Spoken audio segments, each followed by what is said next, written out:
அவனுடைய வார்த்தைக்கு நேராக நம்ம கடந்து போவோம். வாசிங்க எபேசியர் 4ஆம் அதிகாரம் 1-6 வசனங்கள். ஆதலால் கர்த்தர் நிமித்தம் கட்டுண்டவனாகிய நான் உங்களுக்கு சொல்லுகிற புத்தி என்னவெனில், நீங்கள் அழைக்கப்பட்ட அழைப்புக்கு பாத்திரவான்களாய் நடந்து மிகுந்த மனத்தாழ்மையும் சாந்தமும் நீடிய பொறுமையும் உடையவர்களாய் அன்பினால் ஒருவரையொருவர் தாங்கி சமாதான கட்டினால் ஆவியின் ஒருமையை காத்துக்கொள்வதற்கு ஜாக்கிரதையாயிருங்கள்.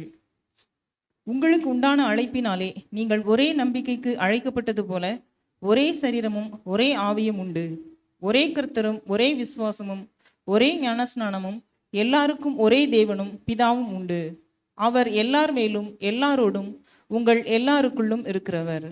கண்களை மூடி ஆண்டவர் என்னோட பேசுங்க ஆவியானவரேன்னு சொல்லி கேட்போமா? உள்ளத்தில் ஆழத்திலிருந்து. வல்ல பிதாவே, நடியோடுமை சோதரிக்கிறோம், துதிக்கிறோம். கிருபை மிரக்கும் தாயின் இருந்தவரே அப்பா, அந்த வேலையிலும் குமார் நாங்கள் இயேசு நாமத்தினிடத்தில் வருகிறோம். ஆண்டவரே, இந்த காலை வேலைகளை கூட்டி சேர்த்திருக்கிற கிருபைக்காக மக்கள் நாங்கள் நன்றி செலுத்துகிறோம். ஆவியாயும் ஜீவனமாக இருக்கிற வார்த்தைகள் கூட எங்களோட தேவரை பேசும்படியாக பரிசுத்த ஆவியானவர் எங்களோடு இடைவிடும்படி ஆட்சி வைக்கிறோம். கர்த்தாவே கற்பனை அன்னைக்கு மோசையோடு முகமாய் பேசுனது எங்களோட பேசும்படியா, வேத அதிசயங்களை பார்க்கும்படி எங்கள் கண்களை திறக்கும்படியாக, இந்த வேத வாக்கியங்கள் நாங்கள் அறிந்து கொள்ளும்படி எங்கள் மனதை திறக்கும்படியாக, என்னை இருதயங்கள் கொழிந்து விட்டு எரியத்தக்கதாக தேவன் கிருபை செய்யும்படி கரத்தில் அர்ப்பணிக்கிறோம். ஆளுகை செய்யும்படி ஆட்சேபிக்கிறோம். அடிமை மறைத்து ஆவியானவர் நீங்கள் வெளிப்படும்படியாய் உங்களுடைய ஆளுகைக்குள்ளாக ஒப்புக் கொடுக்கிறோம். பெரிய காரியங்களை செய்ய எங்களை தாழ்த்துக்கிறோம். இயேசு நாமத்தை ஜெபங்கள் ஜீவனங்கள் நல்ல பிதாவே, ஆமென். அல்லேலூயா, அல்லேலூயா. நம்ம கடந்த வாரமும் இந்த வார்த்தைகளை நாம் பார்த்தோம். ஆவியின் ஒருமை என்று சொல்லி என்ன செய்தோம்? ஆண்டோட வார்த்தை தியானிப்பதற்கு ஆண்டவர் நம்ம கிருபை தந்தார். கடந்த வாரம் நம்ம செய்தி கொஞ்ச நேரம் தான் கேட்டாலும் இந்த கொஞ்ச நேரத்தில் நாம் ஆண்டோடைய வார்த்தை கேட்டோம். அதில் ஆவியின் ஒருமை அது ஏற்கனவே ஆவியானவரால் நமக்கு சபைக்கு உண்டாயிருக்கிறது. அல்லேலூயா. அப்போது ஏற்கனவே உண்டாயிருக்கிற அந்த ஆவியின் ஒருமையை நாம் காத்து கொள்ள வேண்டும் என்கிற பொறுப்பு நமக்கு கொடுக்கப்படுகிறது. என்ன செய்கிறோம் பார்க்கிறோம். நீங்கள் ஆவியின் ஒருமையை நீங்கள் உருவாக்குங்கள் என்று சொல்லவில்லை, ஆவியின் ஒருமையை நீங்கள் உண்டாக்குங்கள் என்று சொல்லவில்லை. ஏற்கனவே உருவாக்கப்பட்டிருக்கிற உண்டாயிருக்கிற அந்த ஆவியின் ஒருமையை நீங்கள் காத்து கொள்ள வேண்டும் என்று சொல்லப்படுகிறது. என்ன செய்யணும் பார்க்கலாம். அப்போ கடந்த வாரம் அந்த ஆவியின் ஒருமையை காத்து கொள்வதற்கு நமக்கு 5 குணாதிசயங்கள் வேண்டும் என்று அந்த வேத பகுதி காண்பிக்கிறதே. என்ன செய்தோம்? நம்ம பார்த்தோன்னா அந்த 5 குணாதிசயங்களை விரிவாக என்ன செய்ய நம்ம பார்க்கல. ஒவ்வொன்றுடைய அர்த்தம் என்ன? மனத்தாழ்மை என்றால் என்ன? சாந்தம் என்றால் என்ன? நீடிய பொறுமை என்றால் என்ன? அன்பினால் தாங்குவது என்றால் என்ன? சமாதானத்தினால இணக்கம் உண்டாயிருப்பது என்றால் என்ன என்கிற காரியங்களை விரிவாக நம்ம பார்க்கல. அதை நம்ம வருகிற வாரம் என்ன செய்ய போகிறோம்? பார்க்க போகிறோம். அப்போ வருகிற வாரம் அந்த காரியங்களை ஏதோ கேட்டுவிட்டு போகாதபடிக்கு உண்மையிலேயே நாம் அதை அப்பியாசப்படுத்துவது, வாழ்க்கையில் அப்பியாசப்படுத்துவதற்கு நம்ம ஒவ்வொருவரும் அதை செய்வதற்கு இந்த செய்தியும் இந்த நாள் செய்தியும் கடந்த வார செய்தியும் நமக்கு உதவியாக இருக்கும். அப்போ கடந்த வாரத்தில் நாம் அதை கேட்கும் பொழுது ஆவியின் ஒருமை கவனிங்கள், நம்முடைய சுபாவ மாற்றம் இல்லாமல் நம்மளால் என்ன ஆவிக்குரிய காரியங்களை செய்ய முடியும் என்று சொல்லி பார்த்தோம். நம்முடைய சுபாவ மாற்றம் இல்லாமல் நம்மளால் மணிக்கணக்காக ஜெபிக்க முடியும், துதிக்க முடியும், ஆராதிக்க முடியும், ஸ்தோத்திரங்களை சொல்ல முடியும், காணிக்கை கொடுக்க முடியும், தசம்பாகம் கொடுக்க முடியும், எல்லா காரியங்களையும் வேதத்தை வாசிக்க முடியும். சரிங்களா? எல்லா காரியங்களையும் ஆவிக்குரிய காரியங்களை நம்மளால் என்ன செய்ய முடியும்? சுபாவ மாற்றம் இல்லாமலே செய்ய முடியும். ஆனால் சுபாவ மாற்றம் இல்லாமல் செய்யும் பொழுது அது என்ன ஆகிவிடும் சொன்னால், தேவ பக்தியின் வேஷத்தை நாம் தெரித்தவர்களாக மாறிவிடுவோம். தேவ பக்தியின் வேஷத்தை தெரித்து கொண்டு அதன் பலனை மறுதளிக்கிறவளை போல இருப்போம். வெளியில் தெரியாது, நமக்கு தெரியும், ஆண்டவருக்கு தெரியும். அப்போ அது பிரயோஜனம் இல்லை. அப்படிப்பட்ட காரியத்தில் விருப்பமாக இல்லை. சரியா? அல்லது பிரிஸ்கிரிப்ஷன் லைஃப், அதாவது என்னென்ன பண்ணணும்னு சொல்லுங்கள், நான் பண்ணிட்டு போகிறேன், போய் சொல்லாத ரைட்டு, திருடாத ரைட்டு, நான் பண்ணிட்டு போகிறேன், அது மாதிரி ஒரு காரியம் இல்லை. அந்த மாதிரியும் ஆண்டவர் விரும்பலை. பிரிஸ்கிரிப்ஷன் லைஃப் இல்லை. அப்போ 3 அதிகாரங்களில் முதல்ல காரியங்களை சொல்லிவிட்டு தான் தேவன் நமக்காக செய்த காரியங்களை சொல்லிவிட்டு தேவன் நமக்கு தந்த ஈவின் சிறப்பு, அதான் முதல் 3 அதிகாரங்கள். தேவன் நமக்கு தந்த ஈவின் சிறப்பு முதல் 3 அதிகாரம். எபேசியர் முதல் 3 அதிகாரம் பார்த்துருக்கிறோம். அடுத்த 3 அதிகாரம் 4, 5, 6 அந்த 3 அதிகாரங்கள் தேவன் நமக்கு தந்த மிக சிறந்தது, அந்த ஈவின் சிறப்பை பெற்றிருக்கிற நம்மின் பொறுப்பு. அதான் அந்த மீதி இருக்கிற 3 அதிகாரங்கள். தேவனுடைய ஈவின் சிறப்பு நாம் அறிந்து கொண்டோம். அந்த ஈவின் சிறப்பை பெற்றிருக்கிற நம்முடைய காரியத்தில் நம்முடைய பொறுப்பு என்ன? சிறப்பு பெற்றவனா பொறுப்பு என்ன? அதுதான் அந்த மீதமுள்ள அந்த 4, 5, 6 அதிகாரங்கள் நமக்கு என்ன செய்து நமக்கு சொல்லுகிறதை செய்யணும் பார்க்கலாம். அப்போது அந்த காரியத்தை பார்க்கும்பொழுது நம்ம ஆவியின் ஒருமை என்று சொல்லும்போது தேவன் விரும்புகிறார் என்று சொல்லி பார்த்தோம். தேவன் விரும்புகிறார். பிதாவாகிய தேவனுடைய காரியம் என்ன என்று சொல்லி அவருடைய விருப்பம் என்ன கடந்த வாரம் நம்ம பார்த்தோம். ஆவியின் ஒருமையை பிதாவாகிய தேவன் என்ன செய்கிறார்? விரும்புகிறார் என்று சொல்லி பார்த்தோம். இயேசுவின் விருப்பம் என்ன பார்த்தோம். நீங்கள் ஒருவர் அன்பாக இருந்தால் நீங்கள் என்னுடைய சீஷர்கள் உலகம் அறிந்து கொள்ளும் என்று சொல்லி ஆண்டவர் சொல்றதை சரி பார்க்கணும். இப்போ என்னை உலகம் அறிய வேண்டும் அப்படின்றார் ஆண்டவர். என்னுடைய சீஷர்கள் அப்படிதான் எல்லாரும் அறியணும் அப்படின்றார். சரியா? ஏன்னா உலகமே இன்றைக்கு பிரிவினையிலும் பிளவிலையும் சண்டை, சச்சரவு, பொறாமை, பெருமை, சரியா, பகைமை, விரோதம், குரோதம், பழிவாங்குதல், சரியா, மன்னிக்காமல் இருக்கு, இப்படி பல காரியங்கள் இந்த உலகம் இருக்குது. போட்டி, பல காரியங்கள் இருக்குது இந்த உலகம். பிரிந்து கிடக்க உலகம். சரியா? கோர்ட்டில் எவ்வளோ கேஸ் பாருங்கள். ஒரே குடும்பத்துலேயே கேஸ் நடந்துட்டு, அண்ணன் தம்பி மேலே, தம்பி அண்ணன் மேலே போட்டிருப்பான் கேஸ். உலகம் அப்படி தான் இருக்குது. ஆனால் நம்மளை சொல்லுது ஆண்டோடைய பிள்ளைகளாகி நாம், தேவனுடைய பிள்ளைகளாகி நாம் ஒன்றாக இருக்க வேண்டும். அது எப்படி சொல்கிறார் இயேசு இந்த ஜெபத்தில்? பிதாவே நீரும் நானும் ஒன்றாக இருக்கிறது போல. அவங்க ரெண்டு பேர்கிட்ட எப்படி சொல்கிறாரு? பிதாவே நீரும் நானும் ஒன்றாக இருக்கிறது போல. சரியா? நீங்கள் பார்த்தீங்கன்னா பிதா வந்து குமாரனை காம்ப்ளிமெண்ட் பண்ணுவார், குமாரனை மகிமைப்படுத்துவார். இவர் என்ன குமாரன், இவரை நேச குமாரன், இவர் மேல் நான் பிரியமா இருக்கிறேன். இவர் குமாரனை பார்த்தா பிதாவை மகிமைப்படுத்துவார். என் பிதா அப்படின்வார். சரியா? பிதாவை மகிமைப்படுத்துவார். அவர் பூரண சர்க்குணராக இருக்கிறார் அப்படின்வார். சரியா? காம்ப்ளிமெண்ட் பண்ணுவார் ரெண்டு பேரும். எப்படி? சரியா? ஒன்றாக இருக்கிறது. நம்ம ரெண்டு பேரும் ஒன்றாக இருக்கிறது போல இவர்கள் நம்மில் ஒன்றாக இருக்க வேண்டும் என்று நான் வேண்டிக் கொள்கிறேன் அப்படின்னார். அவருடைய விருப்பம். அப்போதான் என்னன்னா, உலகம் அவரை அறியும், ஒன்றான மெய் தேவனாகிய உம்மையும் நீர் அனுப்பினவராகிய இயேசுவையும் என்னையும் அறிவதே நித்திய ஜீவன். அல்லேலூயா. அப்போ உலகம் அறியணும் அப்படின்னா நாம் ஒன்றாக இருக்க வேண்டும். ஒன்றாக இருக்குன்னு சொல்லிட்டு யூனிஃபார்ம் போட்டுன்னு வரதில்லை. ஒரே மாதிரி கலர் ட்ரெஸ் போட்டுன்னு வந்துட்டா ஒன்றாந்துருவோமா? ஒயிட் அண்ட் ஒயிட் போட்டுன்னு வந்துட்டா எல்லாரும் ஓகே, எங்கள் சபையில் எல்லாம் ஒயிட் அண்ட் ஒயிட், நாங்கள்லாம் ஒன்றாக இருக்கிறோம். இல்லை இல்லை, யூனிஃபார்மில் இல்லை, யூனிட்டி. அதாவது அந்த இருதயத்தினுடைய காரியம். ஆவியின் ஒருமையை காத்துக்கொள்ளுங்கள் அப்படின்னு சொல்கிறார். இப்போ கடந்த வாரம் இவைகளை பார்ப்பதற்கு ஆண்டு நமக்கு கிருபை தந்தார். அல்லேலூயா. நல்லா சொல்லுவோம் அல்லேலூயா. இந்த நாளிலும் ஆண்டவர் விசேஷமாக நம்மோடு கூட ஒரே குடும்பம் என்கிறதான தலைப்பில் ஆண்டவர் ஆவியானவர் இன்றைக்கு நம்மோடு கூட விசேஷமாக இடைபடுவாராக. அல்லேலூயா. இந்த ஒரே குடும்பம் அப்படின்னு ஏன் சொல்கிறோம் அப்படின்னா, முதலாவதே ஒரு சில காரியங்களை காமிச்சிட்டு அப்புறம் நம்ம பார்ப்போம். அதில் நீங்கள் எபேசியர் 2ஆம் அதிகாரத்துக்கு வாங்க. 2ஆம் அதிகாரத்தில் 2ஆம் அதிகாரம் இயேசு கிறிஸ்துவை குறித்து சொல்லப்பட்டிருக்கிறது. அவர் என்ன செய்தார்? 2ஆம் அதிகாரம் 15ஆம் வசனம் வாசிங்க. 15வது வசனம். சட்டதிட்டங்களாகிய நியாயப்பிரமாணத்தை தம்முடைய மாம்சத்தினாலே ஒழித்து இரு திறத்தாரையும் தமக்குள்ளாக ஒரே புதிய மனுஷனாக சிருஷ்டித்து. ஒரே அந்த வார்த்தையை நோட் பண்ணிக்கிடுங்க, அண்டர்லைன் பண்ணிக்கிடுங்க. சரியா? ஒரே புதிய மனுஷனாக சிருஷ்டித்து, ஒரே என்று வாசிக்கிறோம். ஓகே, அடுத்து 18 வசனம் வாசிங்க. அந்தபடியே நாம் இரு திறத்தாரும் ஒரே ஆவியினாலே பிதாவினிடத்தில் சேரும் ஸ்லாக்கியத்தை, ஒரே ஆவியினால தான் நாம் பிதாவினிடத்தில் சேரும் ஸ்லாக்கியத்தை பெறுகிறோம். சரியா? ஆமா. அடுத்து வாசிங்க 19 வாசிங்க. ஆகையால் நீங்கள் இனி அந்நியரும் பரதேசிகளுமாய் இராமல் பரிசுத்தவான்களோட ஒரே நகரத்தார். கரங்குதலே சொல்லுவோமா? யார் அந்த நகரத்தார்? தேவனுடைய வீட்டார். God's family. அல்லேலூயா. இங்கிலீஷ்ல சொல்லும்போது நல்லா இருக்குல்ல. இப்போ இது வீட்டார்ன்றதை விட குடும்பம்னு சொன்னா ஒரே குடும்பம். இன்னைக்கு செய்தி அதான், ஒரே குடும்பம், தேவனுடைய குடும்பம். அல்லேலூயா. நம்ம எல்லாரும் தேவனுடைய பிள்ளைகள். அல்லேலூயா. ஒரே புதிய மனுஷனாக, ஒரே சரீரமாக, ஒரே புதிய மனுஷனாக, ஒரே சரீரம். 16 வாசிங்க. 16 வாசிங்க. பகையை சிலுவையினால் கொன்று அதனாலே இரு திறத்தாரையும் ஒரே சரீரமாக, பாருங்க, ஒரே புதிய மனுஷனாக, ஒரே சரீரமாக, ஒரே ஆவியினாலே, ஒரே நகரத்தாராக. கரங்க சொல்லுவோமா? உச்சாமலையில சொல்லுவோமா? ஒரே ஒரே ஒரே ஒரே ஒரே. அல்லேலூயா. இப்போ எப்படி பேசுவார்? 3ஆம் அதிகாரம் வரும்போது எப்படி பேசுவாங்க தெரியுமா? மேலே இருக்க அவங்க நம்ம எல்லாம் சேர்ந்து முழு குடும்பம். ஒரு அலையில சொல்லுவோமா? என்ன சொல்லுவாரு? முழு குடும்பம் சொல்லும் போதே எனக்கு ஒரு என்ன சொல்ல, அப்படி ஒரு துள்ளல் வருது. ஃபேமிலி. அவர் சொல்றாரு, என் குடும்பம் பாணி, என் பிள்ளை பாணி, முழு குடும்பத்துக்கு நாமக்காரராகிய. வாசிங்க எபேசியர் 3ஆம் அதிகாரத்தில் 14ஆம் வசனம் வாசிங்க. 14.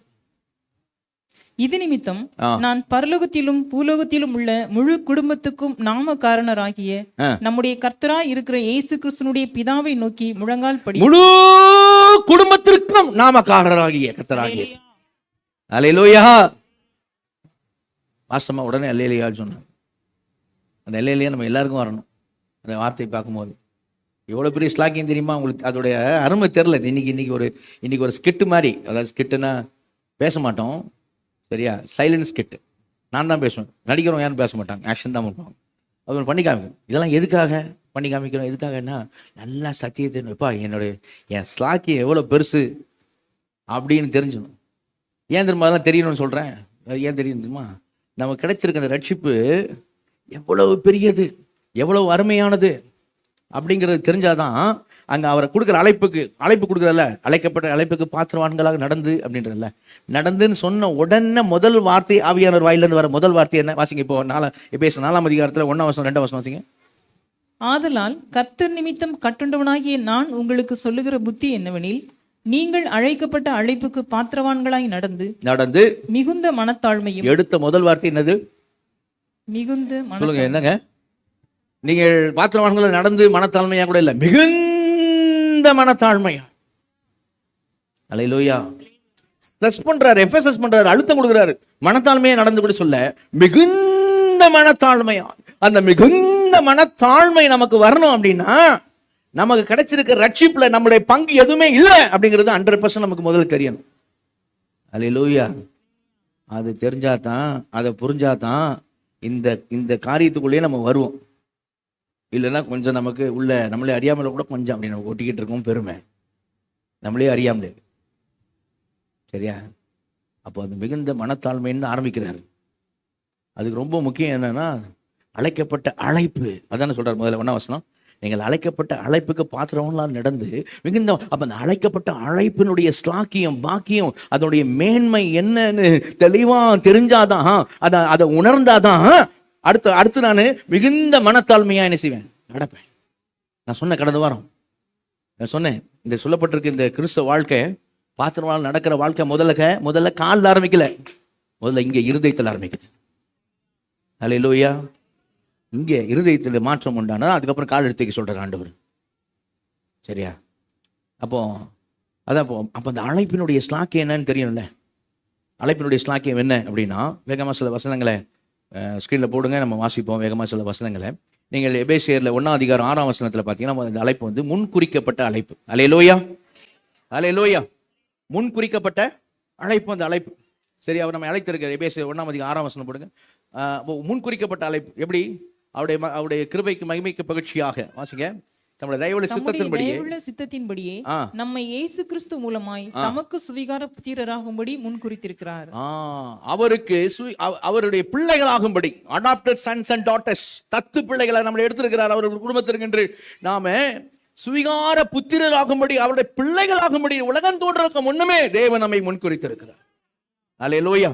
அப்ப இந்த அழைப்பு எப்படிப்பட்ட அழைப்பு? முன்குறிக்கப்பட்ட அழைப்பு. ரோமர் 8:29-30 வசனங்களை பாத்தீங்கன்னா அப்ப சொல்லுவாங்க, எவர்களை அவர் முன்குறித்தாரோ அவர்களை அழைத்திருக்கிறார், எவர்களை அழைத்தாரோ அவர்களை எல்லாம் நீதிமான்களாக்கி இருக்கிறார். எஃபெக்ட் பாருங்க. அழைப்புடைய காரியம் அந்தகாரத்திலிருந்து ஆச்சரியமான ஒளிக்கு வந்திருக்கிறோம். சாத்தானின் அதிகாரத்தை விட்டு தேவனிடத்துக்கு திரும்பி இருக்கிறோம். இருளின் அதிகாரத்திலிருந்து என்ன செஞ்சிருக்கிறோம்? நாம ஒளியிடத்துக்கு வந்திருக்கிறோம். எபேசியர் 2ஆம் அதிகாரம் 1ஆம் வசனம் சொல்லுது, அக்கிரமங்களாலும் பாவங்களாலும் மரித்தவர்களாய் இருந்த உங்களை உயிர்ப்பித்தார். அப்போ செத்த நிலையில இருந்தோம், நடப்பினோம். நம்மளால பிணம்னா ஒன்னே ஒண்ணுதான் செய்ய முடியும். Dead body can do what? செத்த பிணம் என்னதான் செய்ய முடியும்? நாரை தான் கரெக்டாக சொல்றாங்க, ஸ்டிங்கிங், அவ்வளவுதான். அது ஒன்று தான் செய்ய முடியும். இதுதான் நம்ம லைஃப். அக்கிரமங்களால் பாவங்களால் மரித்தவர்களாய் இருந்தவங்களை உயிர்ப்பித்தார். எதனால? 4ஆம் வசனம், தேவனோ இரக்கத்தில் ஐஸ்வர்யம் உள்ளவராய், எபேசியர் 2:4, தேவனோ இரக்கத்தில் ஐஸ்வர்யம் உள்ளவராய் நம்மிடத்தில் அன்பு மிகுந்த அன்பினாலே அக்கிரமங்கள் மரித்தவர்களாய் இருந்த உங்களை கிறிஸ்துவோடு கூட உயிர்ப்பித்தார், கிருபையினாலே ரட்சிக்கப்பட்டீர்கள். அல்லேலூயா, அல்லேலூயா. ஸ்கிரீன்ல பாருங்க, கிருபையினாலே ரட்சிக்கப்பட்டீர்கள். அப்ப அவர் உயிர்ப்பித்தார். அப்ப அழைப்புல என்ன நடந்துச்சு? செத்த நிலையில இருந்து நாம உயிர்ப்பிக்கப்பட்டோம். அந்தகாரில் இருந்து ஆச்சரியமா ஒளிக்கு வந்தோம். இருளின் அதிகாரத்திலிருந்து ஒளிக்கு வந்திருக்கோம். ஒளியின் பரிசுத்தவான்களோடு கூட நாம் அந்த ஒளியிலே பங்கெடுக்க முடியும். குமாரனுடைய ராஜ்யத்துக்குள்ள நம்ம உள்ள வந்துட்டோம். குமாரன் ராஜ்யத்துக்குள்ள, சாத்தானின் அதிகாரத்து தேவன் ராஜ்யத்துக்குள்ள என்ன செய்திருக்கோம்? வந்திருக்கிறோம். அல்லேலூயா. இதுல என்ன எப்படி செஞ்சிருக்காங்க? அவங்கன்னு சொல்றேன், ஏன்னா பிதா குமாரன் பரிசுத்த ஆவியானவர். கரங்கத்தாலே சொல்லுவோமா? பிதா நம்மை தத்தெடுத்தார். ஒரு அழியில சொல்லுவோமா? அது வேற வசனம்னா 1 யோவான் 3:1 சொல்லுது, நாம் தேவனுடைய பிள்ளைகள் அழைக்கப்படுவதனாலே பிதாவா நமக்கு பாராட்டின அன்பு எவ்வளவு பெரிதென்று பாருங்கள். அல்லேலூயா. நம்ம என்ன அழைக்கப்படுறோம் இப்போ? தேவனுடைய பிள்ளைகள் என்று அழைக்கப்படுவதனால, அவருடைய பிள்ளைன்னு அழைக்கப்படுறதுனால, அவர் நமக்கு பாராட்டின அன்பு எவ்வளவு பெருசுன்னு பாரு. அவர் சொல்றார், நீ என் பிள்ளைன்றார். யாரு? அந்த சராசரில் உண்டாக்கின சர்வ வல்லமையுள்ள தேவனுடைய பிள்ளைகள், ஜீவனுள்ள தேவனுடைய பிள்ளைகள். அப்படி சொல்றதுனால அவர் நமக்கு பாராட்டின அன்பு எவ்வளவு பெரிதென்று பாருங்கள். போடுப்பா 1 யோவான் 3:1. எவ்வளவு பெரிதென்று பாருங்கள். அப்ப பிதா நம்மளை என்ன செய்யறார்? தத்தெடுத்திருக்கிறார். சரியா? பிதா நம்மளை தத்தெடுத்திருக்கிறார். அப்ப பிதா நம்மளை தத்தெடுத்திருக்கான்னு சொன்னா அந்த அந்த அப்போ குமாரனுடைய காரியம் என்ன? சரியா? குமாரனுடைய காரியம் என்ன? அப்போ குமாரன் இல்லாம பிதா நம்மளை தத்தெடுக்கு. கிறிஸ்து மூலமாய் தான் நம்ம வாசித்த வசனம் எபேசியர் 1:6 என்ன எப்படி வாசித்தோம்? அவரு அவருடைய தயவுள்ள சித்தத்தின்படி சுவீகார புத்திரராகும்படி நம்மை முன்குறித்திருக்கிறார். அதுக்கு அந்த வசனம் முந்தின பகுதி என்ன சொல்லுது? யார் மூலமாய்? பிரியமானவருக்குள் தாம் நமக்கு தந்தருளின தம்முடைய கிருபையின் மகிமைக்கு புகழ்ச்சியாக தம்முடைய தயவுள்ள சித்தத்தின்படியே நம்மை இயேசு கிறிஸ்து மூலமாய். நல்ல அல்லேலூயா சொல்லுவோமா? அப்போ இயேசு கிறிஸ்து இல்லாம பிதாவுக்கு பிள்ளையா மாறவே முடியாது. யாரும் மாற முடியாது. எல்லாம் ரோட்ல தெருவில் இருக்கிற எல்லா உலகத்தில் எல்லாம் அவரை பார்த்தா அப்பா பிதாவின்னு கூப்பிடலாம், சும்மா கூப்பிடலாம். சரியா? ஆனா உண்மையில அவன் பிள்ளை கிடையாது. இயேசு கிறிஸ்து மூலமாய் அவரோட ஒப்புரவாகி இருக்கிறவங்க யாரும். அதனால இயேசுடைய வார்த்தை சாங்க யோவான் 1:12, அவர் நாமத்தின் மேல் விசுவாசம் உள்ளவராய் அவரை ஏற்றுக்கொண்டவர் எத்தனை பேரோ அத்தனை பேரும் தேவனுடைய பிள்ளைகளாகும்படி அவர்களுக்கு அதிகாரம் கொடுத்தார். நல்லா இல்லையா சொல்லுங்க? அதிகாரம் கொடுத்தார். அவர் நாமத்தின் மேல் விசுவாசம் உள்ளவரை ஏற்றுக்கொண்ட எத்தனை பேர். அப்ப பிதா தத்தெடுக்கிறாரு. இயேசு அதை என்ன செய்யறாரு? நிறைவேற்றுறாரு. அவர் மூலமா பிதாட்ட போய் என்ன செய்யறாரு? நம்மளை பிள்ளையா ஆக்குறார். ஆவியானவர் என்ன செய்யறாரு? ரோமர் 8:15 ஆவியானவர் தாமே நம்முடைய ஆவியோடு நாம் தேவனுடைய பிள்ளைகளா இருக்கிறோம் என்று ஆவியானவர் தாமே நம்முடைய ஆவியோடு கூட சாட்சி கொடுக்கிறார். அல்லேலூயா. பரிசுத்த ஆவியானவர் நம்ம யாருன்னு நமக்கு சாட்சி கொடுக்கிறார்? நீ தேவனுடைய பிள்ளை. அல்லேலூயா. நீ தேவனுடைய பிள்ளை அப்படின்னு சாட்சி கொடுக்கிறார். உலகத்தில் யார் வேணாலும் நம்மளை கைவிடலாம், யார் வேணாலும் நம்மளை வெறுக்கலாம், ஒதுக்கலாம், தள்ளலாம். ஆனா அவருக்கு நம்ம பிள்ளையா இருக்கிறோம். பரிசுத்த ஆவியானவர் சொல்லுவாரு, யார் வெறுத்தா இருந்தா ஒதுக்குனா என்ன? தகப்பனும் தாயும் கைவிட்டாலும் கர்த்தர் சேர்த்துக் கொள்வார். அல்லேலூயா. ஸ்திரீயானவன் தன் பாதங்களை மறப்பாள், அவர்கள் மறந்தாலும் நான் உன்னை மறப்பதில்லை. அல்லேலூயா. இதோ என் உள்ளங்கையில் நான் உன்னை வைத்திருக்கிறேன், உள்ளங்கையில் வச்சிருக்கிறேன். எப்படி வார்த்தை? நீ என்னுடையவன். அல்லேலூயா. அப்போ அந்த மாதிரி ஒரு காரியம், ஸ்லாக்கியம், இந்த அழைப்பினால் நம்ம கிடைச்சிருக்கிற பாக்கியம். அல்லேலூயா. அல்லேலூயா. ஒரு வசனத்தை, அந்த 3 பேர் இன்மாலே இருக்கிற வசனத்தை வாசிப்போம். அதில் நம்முடைய இன்வால்மெண்ட்டுக்கு ஒரு சொல்லியிருக்கோம். அது என்னன்றதான் பார்க்க போகிறோம். சரியா? 1 பேதுருல 1ஆம் அதிகாரம் 2ஆம் வசனம் வாசிப்போம். 1 பேதுரு 1ஆம் அதிகாரம் 2வது வசனம். பிதாவாகிய தேவனுடைய முன்னறிவின்படியே ஆவியானவரின் பரிசுத்தமாக்குதலினாலே கீழ்ப்படிதலுக்கும் இயேசு கிறிஸ்துனுடைய இரத்தம் தெளிக்கப்படுதலுக்கும் தெரிந்து கொள்ளப்பட்ட பரதேசிகளுக்கு எழுதுகிறதாவது, கிருபையும் சமாதானமும் உங்களுக்கு பெருக கடவது. ஓகே, மறுபடியும் அந்த வசனம் வாசிங்க. 1 பேதுரு 1:2. பிதாவாகிய தேவனுடைய முன்னறிவின்படியே ஆவியானவரின் பரிசுத்தமாக்குதலினாலே கீழ்ப்படிதலுக்கும் பிதாவுடைய தேவனுடைய முன்னறிவின்படியே ஆவியான பரிசுத்தமாக்குதலால் கீழ்ப்படிதலுக்கும் இயேசு கிறிஸ்து இரத்தம் தெளிக்கப்படுதலுக்கும் தெரிந்து கொள்ளப்பட்ட பரதேசிகளுக்கு எழுதுகிறதாவது. அல்லேலூயா. இப்ப வசனத்தை இப்படி சொல்றேன், கவனிங்க. பிதாவாகிய தேவனுடைய முன்னறிவின்படியே தெரிந்து கொள்ளப்பட்ட பரதேசிகளுக்கு எழுதுகிறதாவது. அல்லேலூயா. பிதாவாகிய தேவனுடைய முன் அறிவின்படியே தெரிந்து கொள்ளப்பட்ட பரதேசிகளுக்கு எழுதுகிறதாவது. அல்லேலூயா. இயேசு கிறிஸ்துவின் ரத்தம் தெளிக்கப்பட்ட தெரிந்து கொள்ளப்பட்ட பரதேசிகளுக்கு எழுதுகிறதாவது. இயேசு அவர் ரத்தத்தால கழுவுறார். பிதாவுடைய முன்னறிவின்படியே தெரிந்து கொள்ளப்பட்ட பரதேசிகளை இயேசு ரத்தத்தால கழுவுகிறார். தெரிந்து கொள்ளப்பட்ட பரதேசிகள் பரிசுத்த ஆவியானவராலே நீ கீழ்ப்படுகிற, சரியா? தெரிந்து கொள்ளப்பட்ட பரதேசி. அல்லேலூயா. அந்த வசனம் அதான் சொல்லுது, நான் சொன்னதான் சொல்லுது. அழகா பார்த்தீங்கன்னா தெரியும். பிதாவுடைய தேவனுடைய முன்னறிவின்படி தெரிந்து கொள்ளப்பட்ட பரதேசி, இயேசு கிறிஸ்து ரத்தம் தெளிக்கப்பட்டதுக்கு தெரிந்து கொள்ளப்பட்ட பரதேசி, பரிசுத்த ஆவியானவருடைய கீழ்ப்படிதலுக்கு, சரியா? அந்த கீழ்ப்படிதலுக்கு தெரிந்து கொள்ளப்பட்ட பரதேசின்னு. அல்லேலூயா. இந்த இடத்துல கீழ்ப்படிதல் அப்படின்னு வருதா? ஓகே, கொஞ்சம் தள்ளி வச்சிருப்பேன், ஸ்கிட் தான் போட போகிறேன், அங்கே வச்சு. கீழ்ப்படிதல் அப்படின்னு வருதா? இப்போ எல்லாரும் கவனிப்பா, நான் சொல்ல போகிறது. கீழ்ப்படிதல் வந்தோடனே நம்ம என்ன நினைக்கக்கூடாது, அது நம்முடைய பொறுப்பு, நம்முடைய ரெஸ்பான்சிபிலிட்டி, அது நம்மளுடைய பொறுப்பு, ரெஸ்பான்சிபிலிட்டி. அது என்ன கிடையாதுன்னா, நாம் ரட்சிப்பில் பங்கெடுக்கிறோம் அப்படின்னு இல்லை. நம்ம ரட்சிப்புக்காக நம்ம ஏதோ ஒன்று பண்ணுறோம். ஏன்னா இங்கே கீழ்ப்படிதல் போட்டிருக்கு, நம்ம தானே கீழ்ப்படுகிறோம். அப்போ நான் ஏதோ ஒன்று பண்ணுறேன் ரட்சிப்புக்கு. இல்லை இல்லை இல்லை, அதுதான் இன்னைக்கு சரியாக நம்ம புரிஞ்சுக்கொள்ளணும். அதுதான் இப்போ நம்ம என்ன பண்ண போகிறோம், ஒரு ஸ்கிட்டு நம்ம. ஓகே, கவனிங்க. இப்போ நீங்கள் முக்கியமாக கவனிக்கணும். இப்போ என்ன தெரியும் ஸ்கில்ல பார்த்துக்கிடுங்க. ஓகே, இவங்க 3 பேர் வந்து, ஓகே, இவங்க 3 பேர் வந்து கண்ணு தெரியாதவங்க, சரியா, பார்வையற்றவர்கள். சொன்ன போது தான் கண்ண மூடுறாங்கல்ல. Okay, right. இவங்க 3 பேரும் பார்வையற்றவர்கள், சரிங்களா, கண்ணு தெரியாதவங்க. இப்போது கண்ணு தெரியாதவங்க அப்படின்னு சொன்ன உடனே நீங்கள் இந்த கண்ணை தான் யோசிப்பீங்க இல்லையா? அந்த கண்ணு தெரியாதவங்க இல்லை, ஆனால் நம்ம புரிஞ்சுக்கிறதுக்கு அவங்க கண்ணை மூடிக்கிட்டாங்க. அவர்கள் மனக்கண்கள் குருடாக்கப்பட்டவர்கள், இறுதிய கண்களால் பார்க்க முடியாதவர்கள். இப்போ அவங்களுக்கு பிரசங்கம் பண்ணப்படுது. ஆண்டவராக இயேசு கிறிஸ்து குறித்த பிரசங்கம் அவர்களுக்கு செய்யப்படுகிறது. வேத வாக்கியங்களின்படி கர்த்தராகிய இயேசு கிறிஸ்துவானவர் வேத வாக்கியங்களின்படி நம்முடைய பாவங்களுக்காக மரித்து அடக்கம் பண்ணப்பட்டு வேத வாக்கியங்களின்படி 3ஆம் நாள் உயிர்த்தெழுந்தார். மகனே, இதை நீ விசுவாசித்தால் நீ ரட்சிக்கப்படுவாய். விசுவாசிப்பாய் என்று சொன்னால் விலையேற ரட்சிப்பை நீ ஈவாய் பெற்றுக் கொள்வாய். இப்ப மெசேஜ் எல்லாம் கேட்கிறாங்க, சரியா? அந்த விலையேற பெற்ற ரட்சிப்பு, அதை நீ பெற்றுக்கொள்ள நீ அவர் மீது விசுவாசம் வைக்க வேண்டும். விசுவாசம் வைப்பாயானால் இந்த கிஃப்ட், நித்திய ஜீவனாகிய கிஃப்ட், இந்த பரிசு, இந்த ரட்சிப்பு என்கிற இந்த பரிசு அவர் உனக்கு ஈவாய் தருவார். இப்போ நான் காமிக்கிறேன், அவங்களால என்ன செய்ய முடியல, பார்க்க முடியல. ஏன் பார்க்க முடியல தெரியுமா? சில வசனங்கள் வாசிப்போம். முதலாவது உங்க கண்ணு குருடாக்கப்பட்டிருக்காங்களான்னு முதல்ல வாசிப்போம்.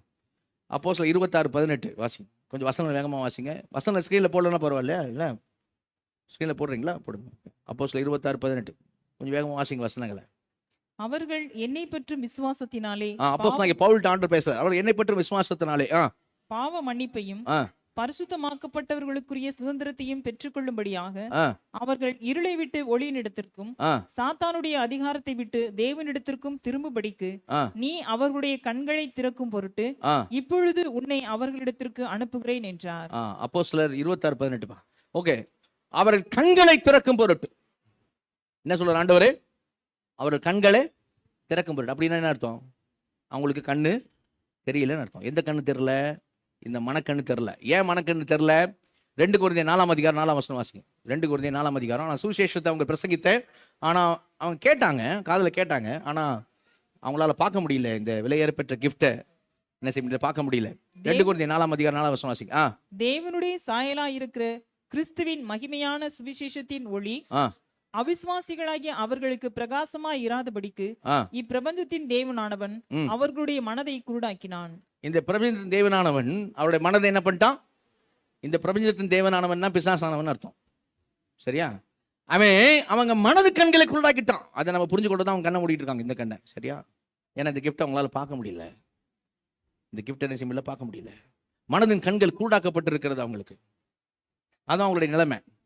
நம்ம நிலைமை அப்படிதான் இருந்து யாரும் அவங்க 3 பேர் யாரும் நினைச்சு கூடாது. நம்ம இந்த 3 பேர்ல ஒருவரை தான் என்ன செய்ய நம்ம இருந்தோம். இதை கிஃப்ட்னு சொல்றேன், ரட்சிப்பு கிஃப்ட்னு சொல்றேன், நித்திய ஜீவனை கிஃப்ட்னு சொல்றேன். கிஃப்ட்னா எப்படி? கிஃப்ட்னா ஒருத்தர் பிரியமா நமக்கு தர்றது தான் கிஃப்ட். நம்ம கேட்டு வாங்குறது இல்லை கிஃப்ட். பிரியமா ஒரு நமக்கு கொடுக்கறது தான் கிஃப்ட். நம்ம தமிழ் பைபிள் என்ன பிரச்சனை? சுத்த தமிழ்ல தமிழாக்கம் பண்ணப்பட்டிருக்கோம். நமக்கு இந்த கிஃப்ட்ன்ற வார்த்தை நமக்கு தெரிய மாட்டேங்குது. கொஞ்சம் இங்கிலீஷ் பைபிள் எடுப்பான். கிஃப்ட்ன்ற வார்த்தை நம்ம புரிஞ்சிக்க மாட்டோம். என்ன புரிஞ்சிக்க மாட்டோம்? இப்போ ரோமர் 6:23 எப்படி போட்டிருக்கு? பாவத்தின் சம்பளம் மரணம். சம்பளம்னா அவனுக்கு கண்டிப்பா கிடைக்கணும் அந்த கூலி. நம்ம எல்லாருக்கும் கிடைக்க வேண்டிய கூலி என்னன்னு சொன்னா மரணம்னா நரகம். நம்ம எல்லாருக்கும் நம்ம பாவத்துக்கு நமக்கு கிடைக்க வேண்டியது நரகம், 2ஆம் மரணமாகிய நரகம். தேவனுடைய கிருபை வரமோ அப்படின்னா இங்கிலீஷ் பைபிள் ஏதாவது ஒரு வெர்ஷன் போடுங்க. ரோமர் 6:23 தேவனுடைய கிருபை வரமோ அப்படின்ற வார்த்தை இருக்குல்ல. தேவனுடைய கிருபை வரமோ அப்படின்னா கிரேசியஸ் கிஃப்ட். கிஃப்ட்னு அர்த்தம். வரமோ அப்படி வரம்னா கிஃப்ட்னு அர்த்தம். தமிழாக்கத்தில் எங்கெல்லாம் வரன்னு வருதோ அது என்ன கிஃப்ட்னு அர்த்தம். தேவனுடைய கிருபை வரமோ நம்முடைய கர்த்தராகிய இயேசு கிறிஸ்துவினால் உண்டான, அங்க பாருங்க, for the wages of sin is death but the free gift of God. வார்த்தை gift, gift, free gift of God. அப்போ இது gift, நித்திய ஜீவன் gift, ரட்சிப்பு gift. யாரால் உண்டான? கர்த்தராகிய இயேசு கிறிஸ்துவினால் உண்டான நித்திய ஜீவன். அல்லேலூயா. நமக்கு வர வேண்டிய சம்பளம் என்னது? நரகம். ஆனா அப்படி சம்பளத்தை பெற வேண்டிய நமக்கு அவர் என்ன செய்யறாருன்னா அந்த சம்பளத்தை கொடுக்காம அவர் ஃப்ரீ கிஃப்ட தரார். Free gift. ஆனா என்ன பிரச்சனைனா நம்ம கண்ணை மூடி இருக்கோம், இருதய கண்கள் குருடாக்கப்பட்டிருக்கு, மனக்கண்கள். அப்ப எப்படி நம்ம இப்ப ரட்சிக்கப்பட்டோம்? எப்படி நம்ம ரட்சிக்கப்பட்டோம் அப்படின்னா, கவனிங்க, எப்படி ரட்சிக்கப்படுறோம் அப்படின்னா, ஒருத்தர் கிரியை செய்யறார். கரங்கொத்தலே சொல்லுவோமா, உச்சாமலையிலே சொல்லுவோமா, பிரசங்கம் பண்ணி கொண்டிருக்கிற வேலையில ஏற்கனவே ஒரு வேலையை ஆண்டவர் இயேசு கிறிஸ்து குறித்து கேள்விப்பட்டிருக்கலாம், யாராவது ஒருத்தர் விதைச்சிருக்கலாம். ஏற்கனவே அதுக்கு பிறகும் யாரோ திரும்பி ஆண்டவரை பத்தி சொல்லி இருக்கலாம், நீர் பாய்ச்சி இருக்கலாம். மறுபடியும் நான் பிரசங்கம் பண்றேன் அல்லது சுவிசேஷம் சொல்றேன், ஏதாவது ஒண்ணு நான் சொல்லும் வேலையில அல்லது அவர்களுக்கு பிரசங்கம் பண்ணுகிற வேலையில நீ கர்த்தராகிய இயேசு கிறிஸ்துவை விசுவாசி, அப்பொழுது நீயும் உன் வீட்டாரும் ரட்சிக்கப்படுவீர்கள், ஃப்ரீ கிஃப்டை பெறுவீர்கள். ஆவியானவர் கண்ணை திறக்கிறார், கிஃப்ட் காமிக்கிறார். இப்போ ஆவியானவர் என்ன செய்யறார்? அந்த கிஃப்டை கொடுக்கிறார். நாம கையை நீட்டி என்ன செய்தோம்? கிஃப்டை வாங்க. நல்ல கரங்க தட்டி ஆண்டவர் மையப்படுத்துமா?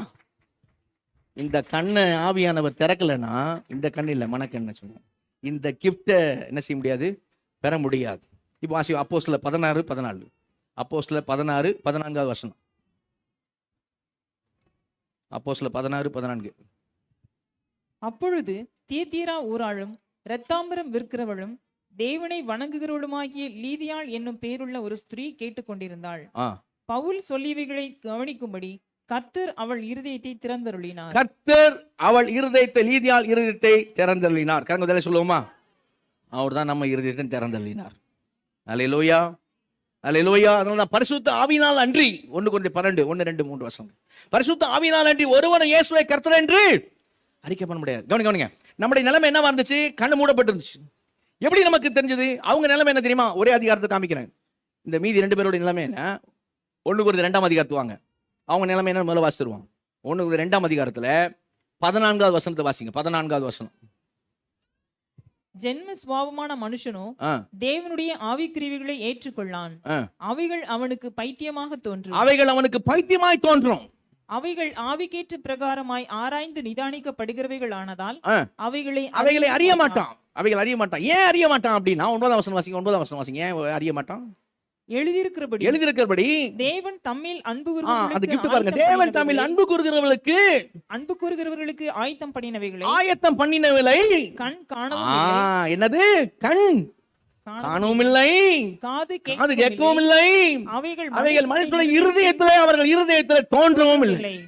நமக்கோ தேவன் அவைகளை, இப்ப பாருங்க, நமக்கு யார் வெளிப்படுத்தினா? நமக்கோ வசனம் போடுப்பா ஸ்கிரீன்ல. நமக்கோ தேவன் அவைகளை தமது ஆவியினாலே வெளிப்படுத்தினார். நல்ல கரங்கொத்தலே சொல்லுவோமா? நமது ஆவியினாலே வெளிப்படுத்தினார். அல்லேலூயா. அப்ப ஆவியானவர் நம்ம கண்ணை திறந்தார். அந்த கிஃப்டை நம்ம என்ன செய்தோம்? பார்த்தோம், உணர்ந்தோம், கையை நீட்டினோம், நம்ம என்ன செய்த? ரிசீவ் பண்ணோம். நல்ல கரங்கொத்தலே சொல்லுவோமா? அல்லேலூயா. இப்ப கிஃப்ட் ஒரு ஆளுக்கு தெரியுது. சரி, இப்ப கவனிங்க, கிஃப்ட் நம்ம தான் இங்கே நிற்கிறோம் சென்டரா. விஜய் தான் நம்ம ரெப்ரசன்ட் பண்ணி நிற்கிறாப்புல. இவங்கெல்லாம் ரசிக்கப்படாத மற்றவங்களை ரெப்ரசன்ட் பண்ணி நிற்கிறாங்க. ஓகேங்களா? இப்போ இவங்க இந்த கண்ணு தெரியாததுக்கு யார் காரணம்?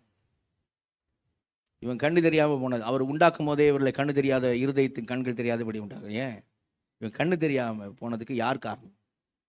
முதல் காரணம் யார் தெரியுமா? ரோமர் 5ஆம் அதிகாரம் வாங்க, அவனை காட்டி கொடுக்குறேன். யார் காரணம்? ரோமர் 5ஆம் அதிகாரம். இவன் கண்ணு தெரியாமல் பிறந்ததுக்கு யார் காரணம்? ரோமர் 5ல் 18ஆம் வசனம் வாசிங்க. ஆகையால் ஒரே மீறுதலினாலே எல்லா மனுஷருக்கும் ஆக்கினைக்கு ஏதுவான தீர்ப்பு உண்டானது போல, ஒரே மீறுதலினாலே எல்லா மனுஷருக்கும் ஆக்கினைக்கு ஏதுவான தீர்ப்பு உண்டாகும். ஒரே மீறுதலினாலே யாரால? இப்ப சொல்லுங்க. ஆதாம். இப்ப அடுத்த வசனம் வாசிங்க. அடுத்த வசனம். அன்றியும் ஒரே மனுஷனுடைய கீழ்ப்படியாமையினாலே அநேகர் பாவிகள். ஒரே மனுஷனுடைய கீழ்ப்படியாமையினால யாரவன்? சொல்லுங்க, யாருங்க? அப்போ இவங்க கண்ணு தெரியாம இருக்கிறதுக்கு யாருங்க காரணம்? முதல் மூல காரணம் யாரு? கண்ணு தெரியாதவங்களாவே பிறக்கிறது. இருதய கண்ணு நான் சொல்றது பிறக்கிறதுக்கு யார் காரணம்? ஆமா, சரியா? ஆதி பெற்றோர் ஆதாம் ஏவாள் தான் காரணம். அவங்க மட்டுமே காரணம் இல்லை. கண்ணு தெரியாம பிறக்கிறதுக்கு அவங்க காரணம். கண்ணு தெரியாம இருக்கிறதுக்கு ரோமர் 3ஆம் அதிகாரம் 23ஆம் வசனம் வாசி. ரோமர் 3:23. ரோமர் 3:23 வாசி. எல்லாரும் பாவம் செய்து தேவ மகிமை அற்றவர்களாகி, இவங்களும் காரணம். இவங்களும் பாவம் செய்து தெய்வ மகிமையற்றவளாக, கண்ணு தெரியாதவளாகவே இருக்கிறார்கள். சரிங்களா? புரியுதா? கண்ணு தெரியாதவளாக இருக்கிறாங்க. அப்போ யார் காரணம்? ஆதாம் காரணம். யார் காரணம்? அவங்களே காரணம். இந்த காரணத்துக்கு காரணம் என்ன தெரியுமா? கவனிங்க, இருதய கடினம். பைபிள் தான் சொல்லுது. என்னது அவங்களோட பிரச்சனை? என்ன? இருதய கடினம். சரியா? இருதயத்தை கடினம். எதனால இருதயம் கடினமாவது? ரெண்டு விஷயத்தினால. ஒண்ணு, பாவத்தினுடைய வஞ்சனையால் இருதயம் கடினமாவது. பாவத்துடைய வஞ்சனையால். எபிரேயர் 3ஆம் அதிகாரத்துக்கு வாங்க. எபிரேயர் 3ஆம் அதிகாரம். ஆவியான சொல்றதை பாருங்க. எபிரேயர் 3ஆம் அதிகாரத்துல 7ஆம் வசனம் 8ஆம் வசனம் வாசிங்க. ஆகையால் பரிசுத்த ஆவியானவர் சொல்லுகிறபடியே இன்று அவருடைய சத்தத்தை கேட்பீர்களாகில் வனாந்தரத்திலே கோபமூட்டின போதும் சோதனை நாளில் நடந்தது போல உங்கள் இருதயங்களை கடினப்படுத்தாதிருங்கள். உங்கள் இருதயங்களை என்ன பண்ணாதிருங்கள்? கடினப்படுத்தாதீங்க. அவங்க அப்படி பண்ணாங்க, கடினப்படுத்தினாங்க அப்படி சொல்றது என்ன செய்யறோம் பார்க்கிறோம். 13ஆம் வசனம் வாசிங்க. 13. உங்களில் ஒருவனாயிலும் பாவத்தின் வஞ்சனையினாலே கடினப்பட்டு போகாதபடிக்கு இன்று எண்ணப்படும் அளவும். எதனால கடினப்பட்டு போகாதபடிக்கு? பாவத்துடைய வஞ்சனையினாலே கடினப்பட்டு போகாதபடிக்கு. 15ஆம் வசனம் பாருங்க. 15. இன்று அவருடைய சத்தத்தை கேட்பீர்களாகில் கோபமூட்டுதலில் நடந்தது போல உங்கள் இருதயங்களை கடினப்படுத்தாதீர்கள் என்று சொல்லி. உங்க இருதயத்தை என்ன பண்ணாதீங்க? கடினப்படுத்தாதீங்க. இவங்க ஏன் இருதயத்தை கடினப்படுத்தி இருக்கிறாங்க? கண்ணு தெரியாதவங்க. ஏன் அப்படின்னா பாவத்துடைய வஞ்சனை. அவங்க ஒளியை பார்க்கலாம், இருள விரும்புறாங்க. அதான் ரீசன். இப்ப யோவான் 3ஆம் அதிகாரத்துக்கு வந்தீங்கன்னா, தேவன் ஒரே பேரான குமாரனை விசுவாசிக்க எவனவன் கெட்டு போகாம நித்திய ஜீவனை அடையும்படிக்கு அவரை தந்ததில் இவ்வளவாய் உலகத்தில் அன்பு கூர்ந்தார் அப்படின்னு சொல்லிருக்கான். விசுவாசிக்கிறவன். ஆனா இவங்க விசுவாசிக்க மாட்டாங்க. ஏன் விசுவாசிக்க மாட்டாங்க அப்படின்னா, எதனால அப்படின்னா, அங்க ஆண்டவரே சொல்றாரு. 19ஆம் வசனம் வாசிங்க. யோவான் 3:19. ஒளியானது உலகத்திலே வந்திருந்தும் மனுஷருடைய கிரியைகள் பொல்லாதவைகளா இருக்கிறபடியினால் அவர்கள் ஒளியை பார்க்கிலும் இருளை விரும்புகிறதே அந்த ஆக்கினை தீர்ப்புக்கு காரணம். ஒளியை பார்க்கிலும் இருளை விரும்புகிறதே அந்த ஆக்கினை தீர்ப்புக்கு காரணமா இருக்கு. கவனிங்க, இப்ப இவங்க கண்ணு தெரியாம இருக்கிறதுக்கு சரியா என்ன காரணம்? என்ன காரணம்? இருதயத்தை கடினப்படுத்திக்கிட்டு அவங்க தான் காரணம். இருதயத்தை கடினப்படுத்திக்கிட்டு அவங்க பாவத்தை இருளை விரும்புறாங்க, ஒளியை பார்க்கணும். அவங்க தான் காரணம். சரியா? அதை அவங்க என்ன செய்யறாங்க? அதிகமாக என்ன செய்யறாங்க? ஒளியை விரும்பல, எதை விரும்புறாங்க? இருளை விரும்புறதுனால அவங்க என்ன செய்யறாங்க அப்படின்னு சொன்னா, அவங்க ஒளியின் இடத்துல வராது இருக்கிறார்கள். அதான் சொல்றாரு, ஒளியின் இடத்துல வராம இருக்கிறாங்க. சரியா? இருதயத்தை என்ன செய்யறாங்க? கடினப்படுத்துறாங்க. அது என்ன இன்னைக்கு ஏசாயா சொல்றதை வந்து அப்போஸ்தலன் பவுல் ரோமர் நிருபத்துல 9ஆம் அதிகாரத்தை சொல்லுவாங்க. ரோமர் 9 வாங்க.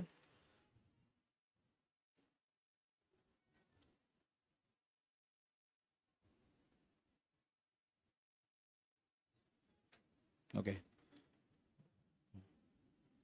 ரோமர் 9, ரோமர் 10, 20 வாசிங்க. அல்லாமலும் ஏசாயா என்னை தேடாதவர்களாலே கண்டறியப்பட்டேன், என்னை விசாரித்து கேளாதவர்களுக்கு வெளியரங்கமானேன் என்று தைரியம் கொண்டு சொல்லுகிறான்.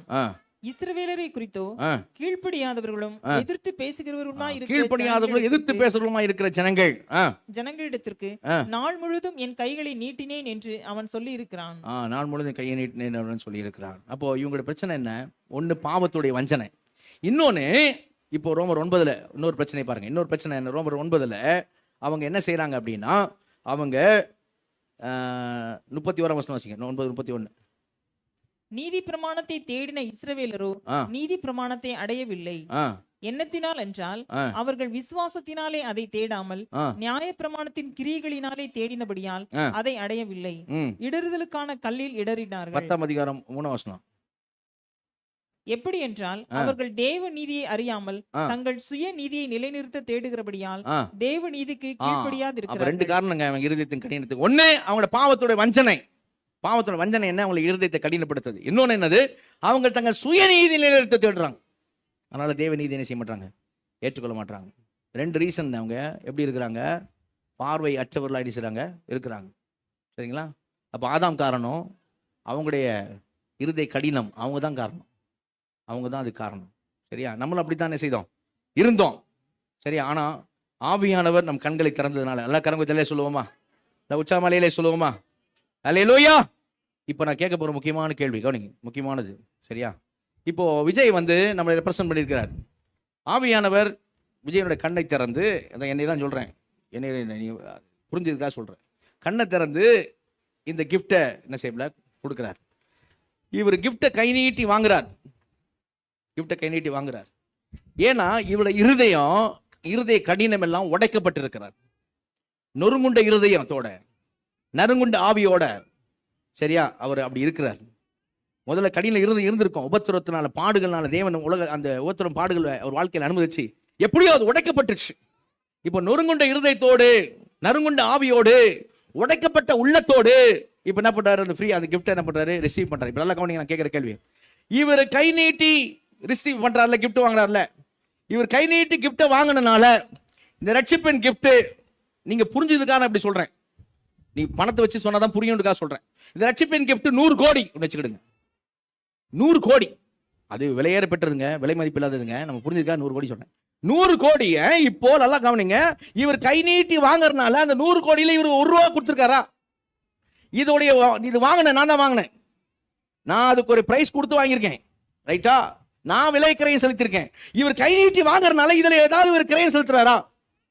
அந்த ரட்சிப்ல ஏதாவது கிரையம் செலுத்துறாரா? அப்ப ஏதாவது 1% அவரது இருக்குதா ரட்சிப்ல? கை நீட்டி வாங்குறதுனால இருக்காங்க? இல்ல இல்ல. கை நீட்டி வாங்குறதுனால அது அந்த கிரயத்தில் எந்த கிரயத்தில் அவங்க 1% கூட இல்லை. புரியுதா? நான் ஸ்கிரீனில் வேணா போட சொல்லுவேன். 100 கோடி ஸ்கிரீனில் போட்டு பிக்சர் காமிச்சான்னு வைங்க, அதில் 1 ரூபா ஒன்று.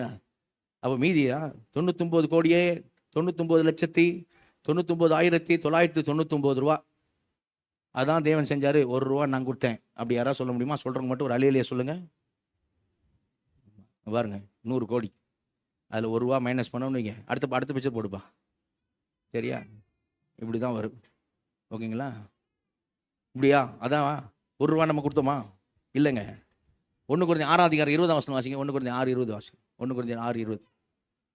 கிரயத்துக்கு கொல்லப்பட்டீர்களே. எதுக்கு கொல்லப்பட்டீர்களே? கிரயத்துக்கு கொல்லப்பட்டீர்களே. அல்லேலூயா. அந்த கிரயத்துல நமக்கு எந்த பங்கும் இல்ல. கை நீட்டி வாங்குறதுனால எனக்கு பங்கு இருக்குன்னு சொல்லக்கூடாது. 1% நான் அப்படின்னு சொல்லக்கூடாது. சான்ஸே இல்லை, சான்ஸே இல்லை. அப்போ அதானங்க அவரே என்ன பண்றாரு? கிஃப்டா தராரு. அவரே அந்த கிஃப்டை சிலர் கொடுக்குறாரு. இப்போ மறுபடியும் இவங்களுடைய காரியத்துக்கு வருவான். சரியா? இவங்க இப்போ இந்த கிஃப்டை வாங்குறதுக்கு இன்னொரு விஷயம் இருக்குது. அதையும் சொல்லிட்டு நம்ம அவங்களுடைய காரியத்துக்கு போவோம். எபேசியர் 2 அதிகாரத்தில் 8-9 வசனங்கள் வாசி. எபேசியர் 2 அதிகாரம் 8-9. எபேசியர் 2:8-9. கிருபையினாலே விசுவாசத்தை கொண்டு ரட்சிக்கப்பட்டீர்கள். இது உங்களால் உண்டானதல்ல, இது தேவனுடைய ஈவு. ஒருவரும் பெருமை பாராட்டாதபடிக்கு இது கிரியைகளினால் உண்டானதல்ல. மறுபடியும் ஸ்கேல் பண்ணுங்க வசனத்தை. கிருபையினாலே விசுவாசத்தை கொண்டு ரட்சிக்கப்பட்டீர்கள். இது உங்களால் உண்டானது அல்ல, இது தேவனுடைய ஈவு. சிலர் என்ன நினைச்சுக்கிறாங்கன்னா, இதுன்றது ரட்சிப்பு. ரட்சிப்பு தான் தேவனுடைய ஈவு. ரட்சிப்பு கிருபையினால் உண்டாயிருக்குது. நடுவில் கிருபையினால விசுவாசத்தை கொண்டு வருது, அந்த விசுவாசம் ஏன் கிரிய அப்படின்னு நினைக்கிறாங்க. தவறான வியாக்கியானம், தவறான அண்டர்ஸ்டாண்டிங். ஏன்னா விசுவாசமே கிரியை ஆச்சுன்னா, யாக்கோபு நிருபத்துல கிரியை இல்லாத விசுவாசம் செத்த விசுவாசம் அப்படின்னு ஆவியானவர் எழுத மாட்டார்.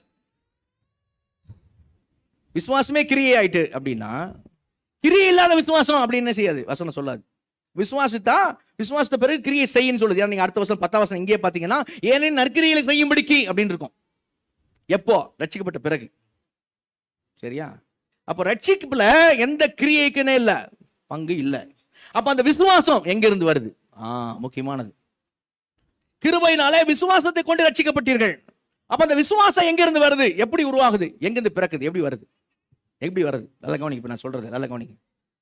இப்போ இந்த கிஃப்ட, சரியா, ரட்சிப்பு என்ற கிஃப்ட நான் விஜயோட கண்களை நான் ஆவியான சொல்றேன், அவங்க திறந்து ரட்சிப்பின் கிஃப்ட கொடுக்கும் போது கை நீட்டி வாங்குறார். அதை குறித்து கேட்டாரா? கேட்டார். ரோமர் 10:17 சொல்லுது, கேள்வினாலே விசுவாசம் வரும், கேள்வி தேவனுடைய வசனத்தினால வரும். கரங்குதல சொல்லுவோமா? உச்சாமலையில சொல்லுவோமா? அப்போ அவர் வசனத்தை, சத்தியத்தை கேட்டார். கேட்டது மட்டும் இல்ல, ஆவியானவர் கண்ணை திறந்ததுனால, இந்த கிஃப்ட் அவர் பார்க்கறதுனால, இருதய கண்கள்ல பார்க்கறதுனால அவருக்குள்ள விசுவாசம் உருவாகுது, அவருக்குள்ள விசுவாசம் பிறக்குது, அவருக்குள்ள விசுவாசம் உண்டாகுது. ஆனா பார்க்கும்போது எப்படி தெரியுது? அவரு தான் விசுவாசத்து பண்ற மாதிரி தெரியுது. ஆனா இந்த கிஃப்டை பார்க்கலன்னா அவருக்குள்ள உருவாக்கி இருக்குமா? இந்த கிஃப்டை பார்க்கலன்னா அவருக்குள்ள விசுவாசம் உண்டாயிருக்குமா? உண்டாயிருக்குமாங்க? இல்ல. அப்போ விசுவாசம் எப்படி உண்டாகுது, பைபிள் எப்படி சொல்லுது? சில வசனங்கள் வாசிங்க. இங்கிலீஷ்ல போட்டா நல்லதுப்பா, இங்கிலீஷ்ல போடுங்க. சரியா? நீங்க தமிழ்ல வாசிங்க, இங்கிலீஷ்ல காமிக்கிறேன். அவர் இங்கிலீஷ்ல போட்டு நீங்க தமிழ்ல வாசிங்க. யூதாவில் ஒரு அதிகாரம் தான், 3ஆம் வசனம் வாசிங்க. இந்த விசுவாசம் எங்கிருந்து வந்துச்சுன்னு பார்ப்போம். யூதா 1ஆம் அதிகாரம் ஒரு அதிகாரம் தான், 3ஆவது வசனம். பிரியமானவர்களே, பொதுவான ரட்சிப்பை குறித்து உங்களுக்கு எழுதும்படி நான் மிகவும் கருத்துள்ளவனாய் இருக்கையில். ESV போடுங்க. NSB ESV. பரிசுத்தவான்களுக்கு ஒரு விசை பரிசுத்தவான்களுக்கு ஒரு விசை ஒப்பு கொடுக்கப்பட்ட விசுவாசத்திற்காக. தம்பி நீங்க இங்கிலீஷ்ல மட்டும் போடுங்க, தமிழ் போட வேணாம். ஒரு விசை ஒப்பு கொடுக்கப்பட்ட விசுவாசத்துக்கு. அப்ப விசுவாசம் என்ன பண்ணப்பட்டது சொல்லுங்க? ஒப்பு கொடுக்கப்பட்ட விசுவாசம். கரங்க உதவியில சொல்லுவோமா? நல்ல உச்சாமலையில சொல்லுவோமா? ஒப்பு கொடுக்கப்பட்ட விசுவாசம். நீங்க NASB போடுங்க, இல்ல ESV போடுங்க, இல்ல KJV ஏதோ ஒண்ணு. இந்த மூணுல ஏதோ ஒண்ணு. NASB ESV KJV ஏதோ ஒண்ணு போடுங்க. சரியா? ஒப்பு கொடுக்கப்பட்டது அது. சரிங்களா? அப்போ KJV இது NASB சொல்லும் handed over ன்னு சொல்லும். ESV சொல்லு பாருங்க, although I was very eager to write to you about our common salvation, I found it necessary to write appealing to you to contend for the faith that was once for all delivered. உங்களுக்கு delivery பண்ணப்பட்டது, உங்ககிட்ட இருந்து வரல. கொரியர்காரன் delivery கொடுத்துட்டு போனா, வெளியில இருந்து வருது delivery. It is delivered to the saints.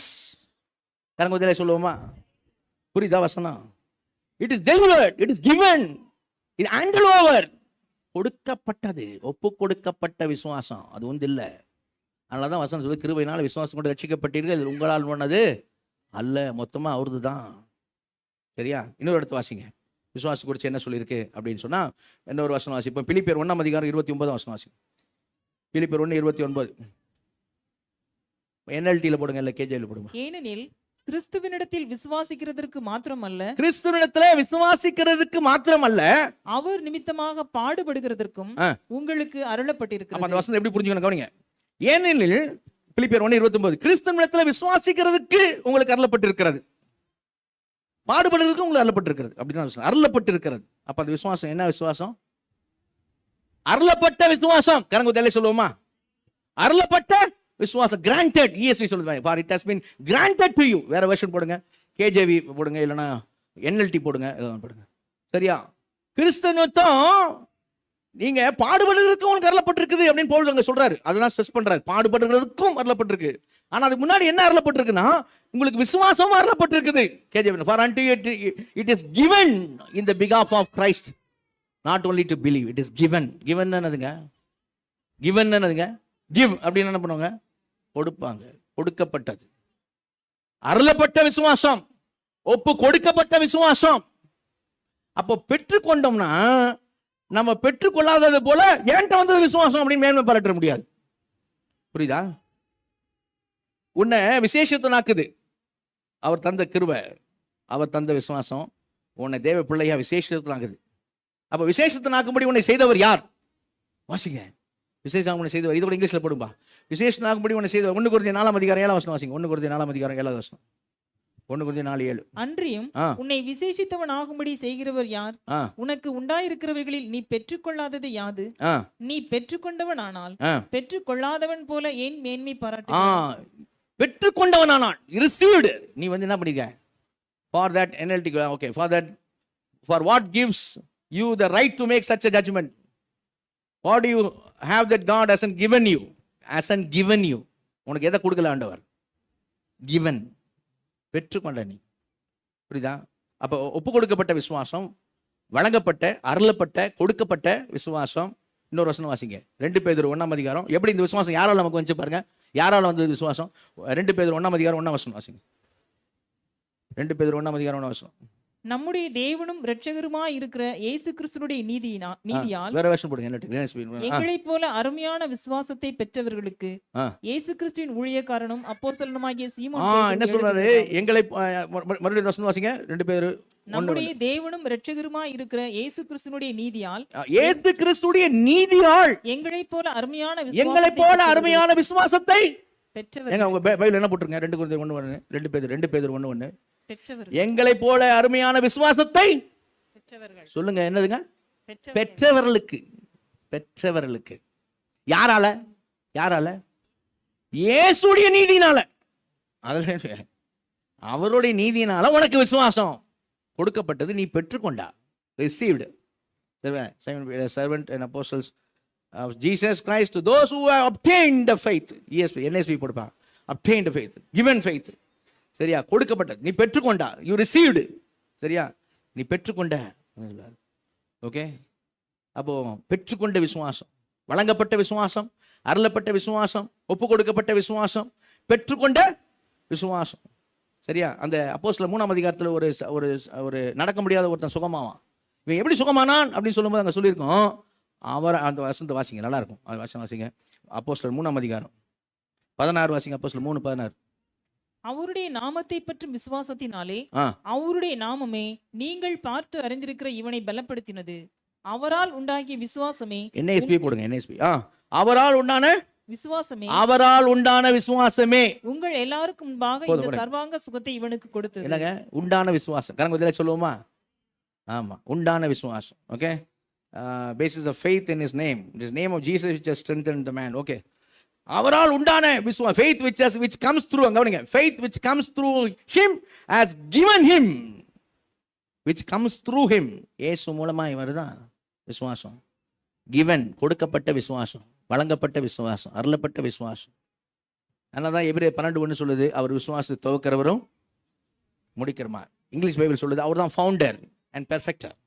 Founder, ஒரு விஷயத்துல இந்த ஸ்தாபனத்துக்கு இவர் தான் ஃபவுண்டர் அப்படின்னா அவர் தான் ஆரம்பிச்சாருன்னு அர்த்தம். அவர் தான் ஃபவுண்டர். யாருக்கு? விசுவாசத்துக்கு. கவனி, இப்போ நான் விஜயனுடைய காரியத்துக்கு வந்துடுறேன். விசுவாசத்து இவ்வளோ காரியம் பார்த்தோம்ல, இவ்வளோ காரியம் பார்த்தால இப்போ நான் கேட்குற பதில் சொல்லுங்கள். வேலை கவனிங்க. நான் இதை கொடுக்கும் பொழுது அவர் கண்ணை திறந்துட்டார், ஆவியானவர் பார்க்குறாரு, விசுவாசம் உள்ள மேலிருந்து உருவாகுது. சரியா, இவர் ரிசீவ் பண்ணுறார். இவர் ரிசீவ் பண்ணிட்டாரா? இவருக்குள்ள விசுவாசம் தேவனால் உண்டான விசுவாசம் ரிசீவ் பண்ணிட்டார். இப்போ இப்படி விசுவாசத்தினால் ரிசீவ் பண்ணனால, தேவனால் உண்டான விசுவாசத்தை ரிசீவ் பண்ணனால, இது உள்ள இருக்க இந்த கிஃப்டோடைய கிரயத்தில் இவர் பங்கு செலுத்தியிருக்கிறாரா? கிரயத்தில் ₹1, 100 கோடியில் ₹1 கொடுத்தாரா அவரு? இல்லை, இல்லைங்க. முழுக்க முழுக்க அது கிஃப்ட்டு. கரங்குதிலே சொல்லுவோமா? நல்ல உச்சமலையிலே சொல்லுவோமா? முழுக்க முழுக்க கிஃப்ட்டு. இப்போ இவங்க கதைக்கு வந்துடுவோம். இவங்க 2 பேர் பார்வையற்றவர்களாக இருக்கிறாங்கன்னு சொன்ன ஏற்கனவே யார் காரணம்? ஆதாம் காரணம். அவங்க செஞ்ச பாவம் காரணம். அவங்களே தான் காரணம். அவங்களோட இருதயத்தின் கடினம் தான் என்ன செய்யுது காரணம்னு சொன்னேன். சரியா, அப்போ அவங்களோட இருதயத்தின் கடினம் அப்படின்னு சொல்லும் போது அவனுங்க அவங்கள கடினப்படுத்தின காரியத்தில் உதாரணம் சொல்கிறேன். யாத்ராகமத்தில் நீங்கள் பார்த்தீங்கன்னா, நமக்கு டைம் இல்லைன்னா வேகமாக பார்த்துருவோம். யாத்ராகமத்தில் பார்த்தீங்கன்னா பார்வோனை பற்றி சொல்லப்பட்டிருக்கும். பார்வோனை பற்றி என்ன சொல்லியிருக்கோம் அப்படின்னா, நீங்கள் ஒரு சில வசனம் வாசிங்க. யாத்ராகம் 8ஆம் அதிகாரம் 32ஆம் வசனம் வாசிங்க. யாத்ராகம் 8:32. 8:32. பார்வோனோ இந்த முறையும் தன் இருதயத்தை கடினப்படுத்தி ஜனங்களை போக விடாதிருந்தான். பார்வோன் தன் இருதயத்தை கடினப்படுத்தி. ஓகே, யார் இப்போ அவன் இருதயத்தை யார் கடினப்படுத்துறான்? சொல்லுங்க, டக்குன்னு சொல்லுங்க. யாருங்க? அவனே கடினப்படுத்திக்கிறான். இப்போ 9ஆம் அதிகாரம் 7ஆம் வசனம் வாசிங்க. 9ஆம் அதிகாரம் 7ஆம் வசனம். பார்வோன் விசாரித்து இஸ்ரவேலரின் மிருக ஜீவன்களில் ஒன்றாகிலும் சாகவில்லை என்று அறிந்தான். பார்வோனுடைய இருதயமோ கடினப்பட்டது. இப்போ அவன் ஜனங்களை இப்ப என்ன போட்டிருக்கு? 1:8:32. அவன் கடினப்படுத்தினான். அவன் கடினப்படுத்த அந்த இருதயமே எப்படி மாறிடுது? சொல்லுங்க, எப்படி மாறுதுங்க? அது ஆட்டோமேட்டிக்கா மாறிடுது. அந்த அது கடினப்படுத்திக்குது. விளங்கா இவங்க பிரச்சனை என்னன்னு விளங்குதா? இப்போ 9:12 வாசிங்க. 9:12. ஆனாலும் கர்த்தர் மோசேயோடே சொல்லியிருந்தபடியே கர்த்தர் பார்வோனின் இருதயத்தை கடினப்படுத்தினார். அவன் அவர்களுக்கு செவி கொடுக்கவில்லை. இப்போ என்ன போட்டிருக்கு? யாரு கடினப்படுத்தினா போட்டிருக்கு? இல்லைங்க, யார் போட்டிருக்கு? கர்த்தரை கடினப்படுத்தினார். அவன் தன் இருதயத்தை கடினப்படுத்தினான். அவனோட இருதயம் அதிலே மோல்ட் ஆயிடுச்சு. அதுவே ஆட்டோமேட்டிக்கா கடினமாயிட்டே இருக்குது. இப்படி இருதயத்தை கடினப்படுத்துறவர்களுக்கு தேவன் கொடுக்கும் தண்டனை என்ன தெரியுமா? மேலும் இருதயத்தை கடினப்படுத்தப்படி விட்டுறாரு. அதான் அவர் கொடுக்குற தண்டனை.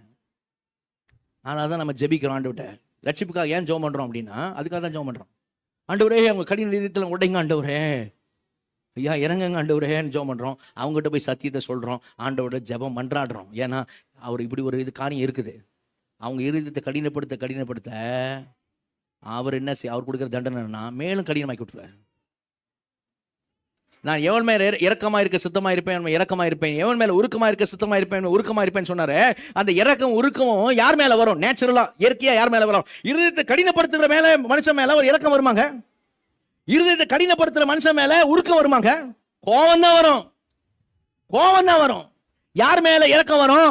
எவன் உடைந்த உள்ளத்தோடு இருக்கிறானோ, எவன் உடைக்கப்பட்ட உள்ளத்தோடு, ஐயோ ஆண்டவரே, கடவுளே என்னை காப்பாத்துங்க, என்னால முடியல கடவுளே அப்படிங்கிறான் பாத்தீங்களா? உடைந்த உள்ளத்தோட ஒரு பிரச்சனையில இருக்கான் தெரியுமா?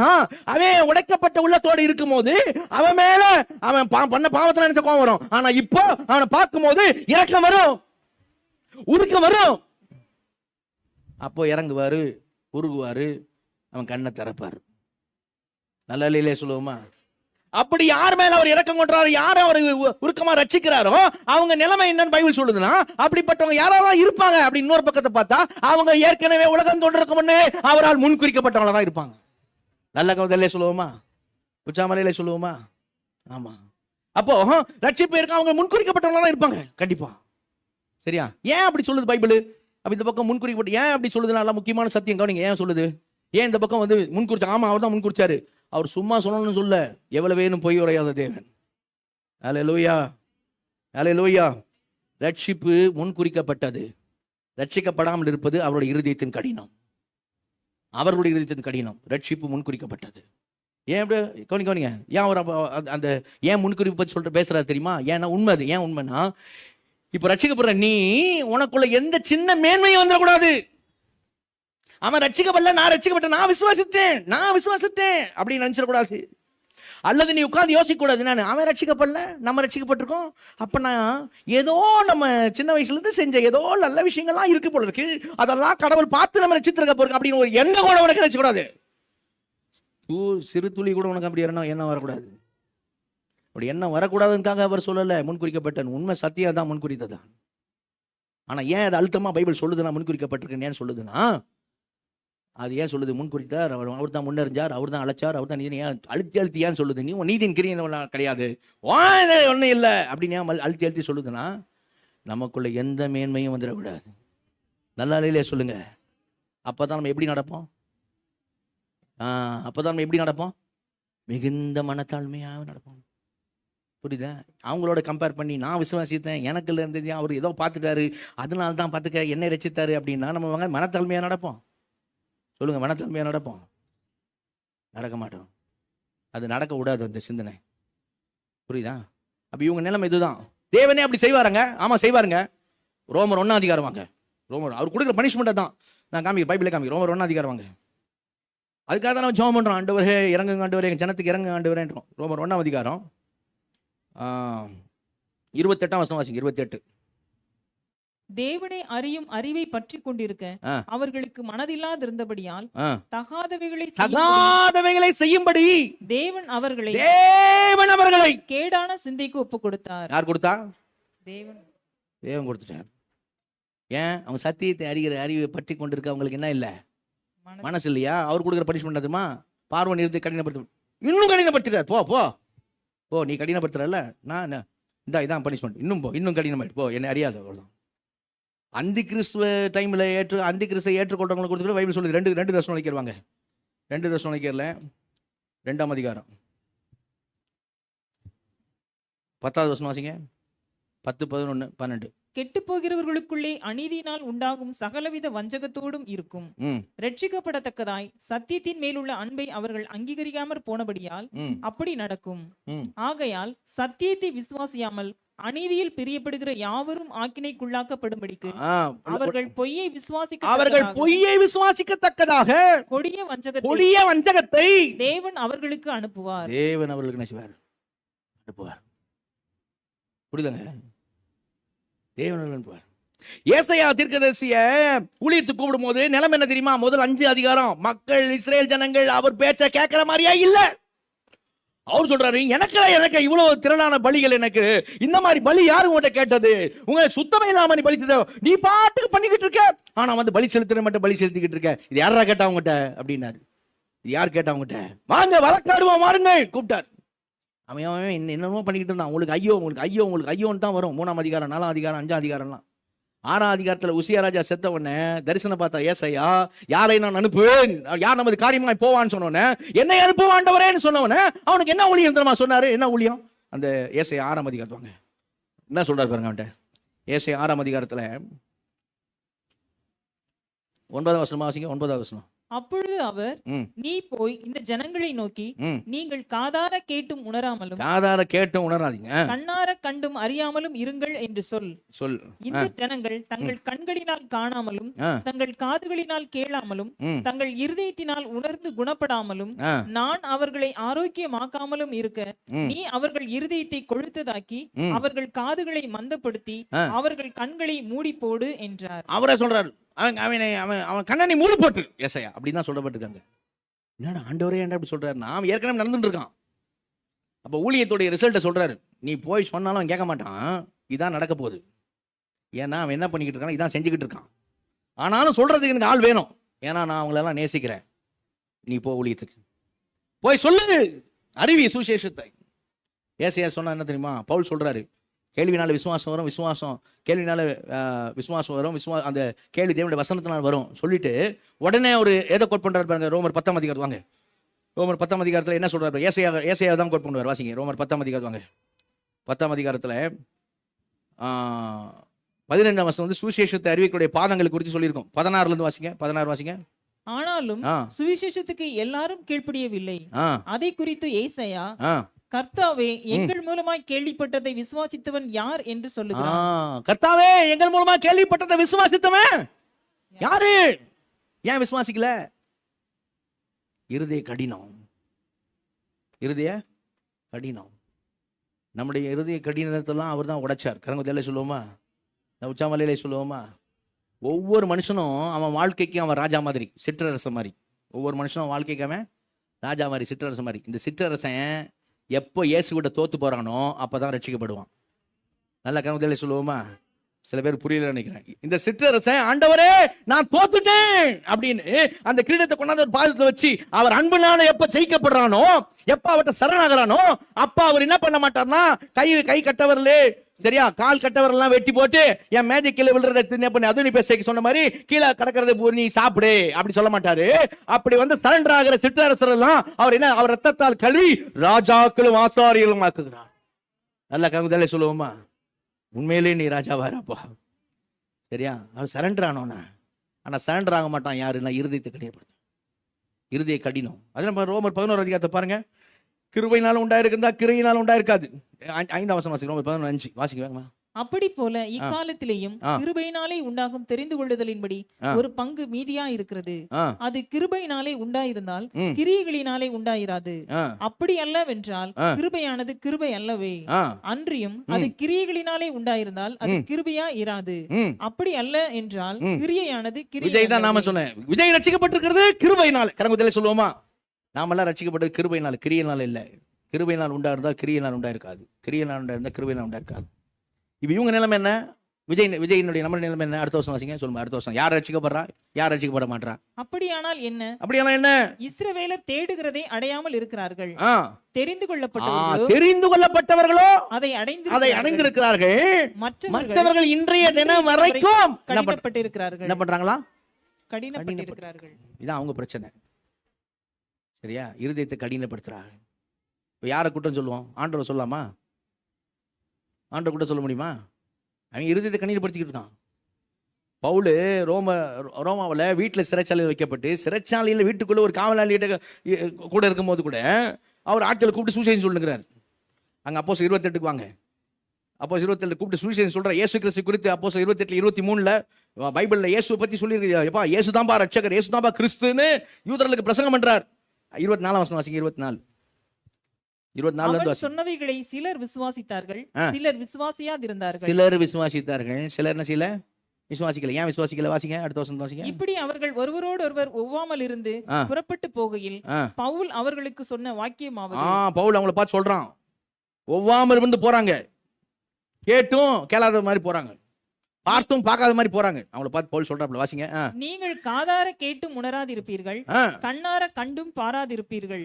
இவர்கள் கண்களினால் காணாமலும் காதுகளினால் கேளாமலும் இருதயத்தினால் உணர்ந்து குணப்படாமலும் நான் இவர்களை ஆரோக்கியமாக்காமலும் இருக்கும்படிக்கு இந்த ஜனத்தின் இருதயம் கொழுத்திருக்கிறது. காதுகளினால் மந்தமாய் கேட்டு தங்கள் கண்களை மூடிக்கொண்டார்கள் என்று இந்த ஜனத்தினிடத்தில் போய் சொல்லு என்பதை பரிசுத்த ஆவி ஏசாயா தீர்க்கதரிசியை கொண்டு நம்முடைய பிதாக்களுடனே நன்றாய் சொல்லி இருக்கிறார். தங்கள் கண்களை மூடிக்கொண்டார்கள் என்று பரிசுத்த ஆவியானவர் சொன்னதை யார் மூடிக்கிட்டா இப்போ? அவங்களே சொல்லுங்க. அதெல்லாம் அங்கே சொன்னார் அவர். மூடி போடுன்னார் தெரியுமா? அது மூடி போடுனா அவர் மூடி, அவங்க ஏற்கனவே மூடிட்டு தான் இருக்காண்டா, அவன் அப்படி தான் இருப்பான் அப்படின்றார்.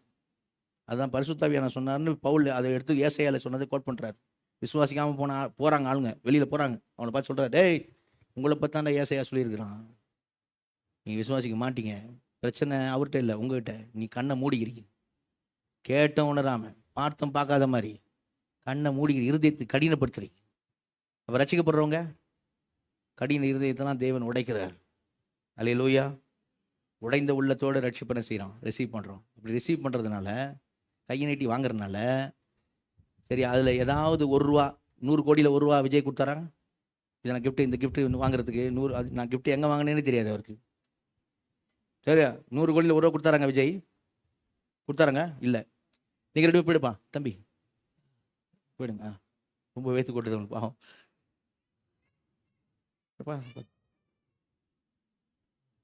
ஓகே, தண்ணி கொடுப்பா அவனுக்கு, தண்ணி கொடுங்க. சரி, கவனிங்க, இங்கே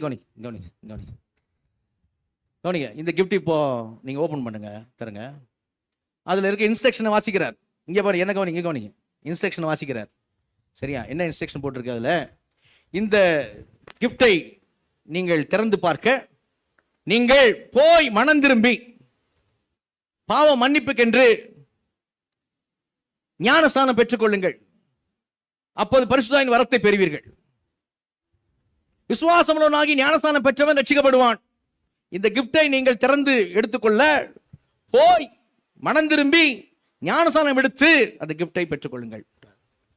போயிட்டு வாங்க, சும்மா போயிட்டு வாங்க.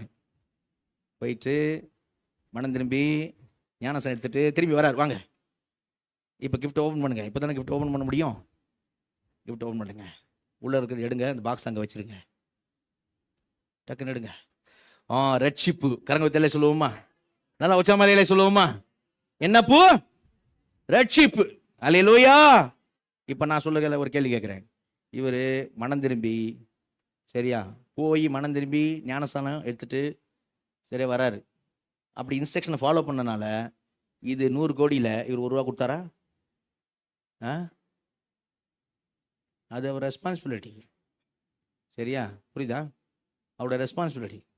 அவர் சொல்கிறதே போயிட்டு செஞ்சுட்டு வர்றாரு. அதனால இந்த கிரயத்துக்கும் அவருக்கும் எந்த பங்கும் 1% கூட பங்கு இல்லை. ரயிலே சொல்லுவோமா? அல்லேலூயா, அல்லேலூயா. அப்போ இதான் விலையேறப்பட்ட ரட்சிப்பை நமக்கு ஈவாய் தேவன் தந்திருக்கிறார். கரங்கத்திலே சொல்லுவோமா? அல்லேலூயா. ஆமாம். அப்போ யாரு இப்போ இவங்கெல்லாம் தண்ணி கொடுங்கப்பா, இல்லை? ஓகே, அப்போ இந்தாங்க குடிங்க. ஓகே. அப்போ யார் கவனிங்க, யார் அவரு, யார் இருதயம் உடைஞ்சிருக்குது, யார் இருதயம் உடையல நமக்கு தெரியாது. நம்ம எல்லாருக்கும் சுவிசேஷம் அறிவிக்கணும். நல்ல கவிதையில சொல்லுவோமா? ஆமா. கொரிந்து பட்டணத்தை சொல்லும் போது அப்போஸ்தலர் 18:10 நினைக்கிறேன். இந்த பட்டணத்துல நீ மௌனமாயிராத, பயப்படாத, போலே நீ பேசு, இந்த பட்டணத்துல எனக்கு ஜனங்கள் உண்டு அப்படின்னு சொன்னார் ஆண்டவர். கரங்கத்தில சொல்லுவோமா? ஊழியத்தின் ஆரம்பத்தில் சொல்றாரு, எனக்கு ஜனங்கள் உண்டு. அப்படின்னு என்ன அர்த்தம்? இருதயம் உடைக்கப்பட்டு ரட்சிக்கப்படுறவன் உண்டு இந்த பட்டணத்துல. அல்லேலூயா. அதனால நான் யார் யாருக்கு சொல்றேன், யார் யாருன்னு உன்ட்ட சொல்றேன், பேர் சொல்றேன். கனவுல லிஸ்ட் கொடுக்குறேன். பரலோகத்துல கனவுல லிஸ்ட், ஜீவ புஸ்தகத்துல யார் இல்லைன்னு பேரை கொண்டாந்து கொடுக்குறேன். நீ பார்த்து சொல்லு யாருக்கு சுவிசேஷம் சொன்ன. நபியா சொன்னாரு? இல்லை. மௌனமா இராத, தைரியமா பேசு, பயப்படாத, இந்த பட்டணத்துல எனக்கு ஜனங்கள் உண்டு. அல்லேலூயா. அவர் ஊழியம் செஞ்சாரு 1.5 வருஷம் ஊழியம். ரிசல்ட்டு 1 கொரிந்தியர் சொல்றாரு, நீங்கள் அழைக்கப்பட்ட அழைப்பை பாருங்கள். நம்ம பலவான்கள் இல்லையே, பிரபுக்கள் இல்லையே, வல்லவர்கள் இல்லையே, நம்மளை அற்பமா எண்ணப்பட்டு உதாசனப்படுத்தப்பட்டதையும் தேவன் தெரிந்து கொண்டார். அல்லேலூயா. 1 கொரிந்தியர் 6 சொல்றாரு, நீங்கள் இப்படிப்பட்ட பாவங்களில் இருந்தீர்கள், ஆனால் நீங்கள் இப்போது கழுவப்பட்டீர்கள், பரிசுத்தமாக்கப்பட்டீர்கள், ரட்சிக்கப்பட்டிருக்கிறீர்கள். அல்லேலூயா. புரியுதா? முழுக்க ஆண்டுடைய கிஃப்ட், முழுக்க ஆண்டோட கிஃப்ட். சரி, டைம்ல அதனால வேகமாக சொல்லிடுறேன். இப்போ கிறிஸ்துவ வாழ்க்கை என்ன அப்படிங்கிறத கொஞ்சம் வேகமாக பார்த்துருவோம். எப்போ தம்பி வாங்கலாம், இது கொஞ்சம் தள்ளி வச்சிருக்கேன், அப்போ தான் உங்களுக்கு நடக்கிறது ஈஸியாக இருக்கும். சீக்கிரம்.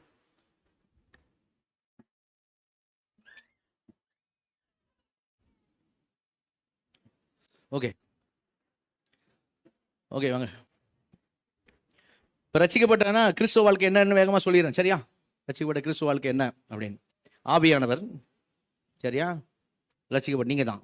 இப்போது எப்படின்னா, இப்போது நீ தேவனுடைய பிள்ளையாக இருக்கிறதுனால தேவனோடு கூட போய் இருக்க போகிறதுனால, பரலோகத்தில், சொர்க்கத்தில், மோட்சத்தில் தேவனோடு இருக்க போகிறதுனால, அவரோடு கூட இருக்க போகிறதுனால இந்த பாதையாய் என்ன செய்வோம், பூரணமாகுதல் பாதையில் நம்ம போவோம் அப்படின்னு ஆவியானவர் தான் வழி நடத்துவார். எவர்கள் தேவன் ஆவியால் நடத்தப்படுகிறார்களோ அவர்கள் தேவனுடைய புத்திரர் எனப்படுவார்கள். அல்லேலூயா, அல்லேலூயா. தம்பி, கால் வைக்காதீங்க, கல் இருக்கு, கால் வைக்காதீங்க. இப்போ வைங்க காலை. இப்படி ஆவியானவர் நடத்துவார். நல்ல அலையிலே சொல்லுங்க, அல்லேலூயா. மகனே, முள்ளு இருக்கு, காலை வச்சிடாத, அந்த இடத்துல முள்ளு இருக்கு, காலை வைக்காத. நான் சொல்ல தானே செஞ்சேன் முள்ளு இருக்குன்ட்டு, ஏன் நீ காலை வச்ச? சரி, இனிமேல் சொல்கிறபடி, ஓகே, பைபிள் சொல்கிறபடி. இப்போ என் கையில் பைபிள் இருந்திருக்கணும், நான் அங்கே வச்சுட்டு வந்துட்டேன். சரியா? பைபிள் சொல்கிறபடி நடக்கணும். ஓகே, சரி, வாங்க நடப்போம். காலை வை, வாங்க நட, வாங்க.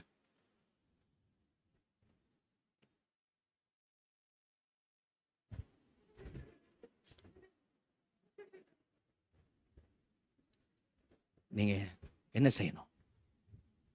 செய்யணும்? இது மாதிரி காரியங்களை செய்யக்கூடாது, இல்லையா? அப்போ பைபிள் என்ன சொல்லுது? நீங்கள் என்ன சோர்ந்து போக வேண்டாம். நம் பாவங்களை அறிக்கையிட்டால் பாவங்களை நமக்கு மன்னித்து எல்லா அநியாயத்தை நீக்கி சுத்திகரிப்பதற்கு அவர் நீதியும் உண்மையுள்ளவராக இருக்கிறார். செய்யுங்க. இயேசு கிறிஸ்துவின் ரத்தம் சகல பாவங்களை நீக்கி சுத்திகரிக்கும். ஓகே, சோர்ந்து போக வேண்டாம். வாங்க நடப்போம்.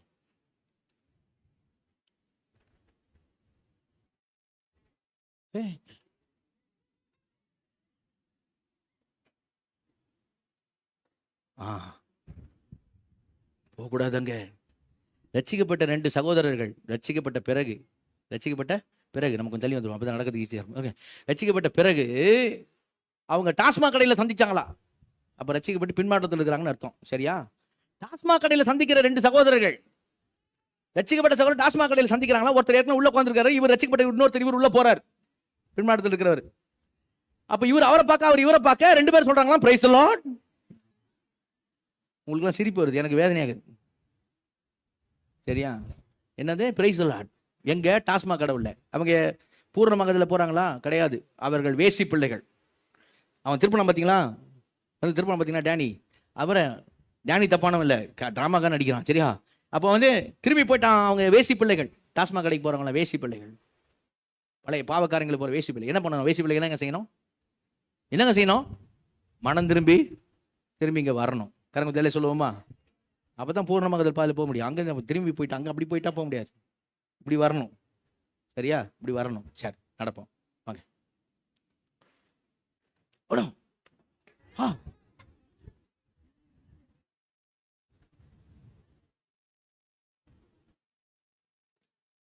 முடியல, வரமாட்டேன்னு சொல்றாப்புல.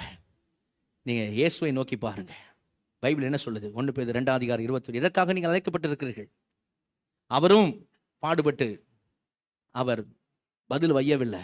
இதுக்காக தான் அழைக்கப்பட்டிருக்கு. எபிரேயர் 12 என்ன சொல்லுது? அவரை நோக்கி பாருங்க. பாவங்களை விபரீதங்களை சகித்த அவரை நோக்கி பாருங்கள். அவரையே நினைத்துக் கொள்ளுங்கள். இயேசு பார், சிலுவையில் பார். மகனே நட, வா. Very good. இப்படிதான் பூர்ணமாகுதல் என்ன செய்யணும்? நடக்கணும். என்னோடு கூட நட.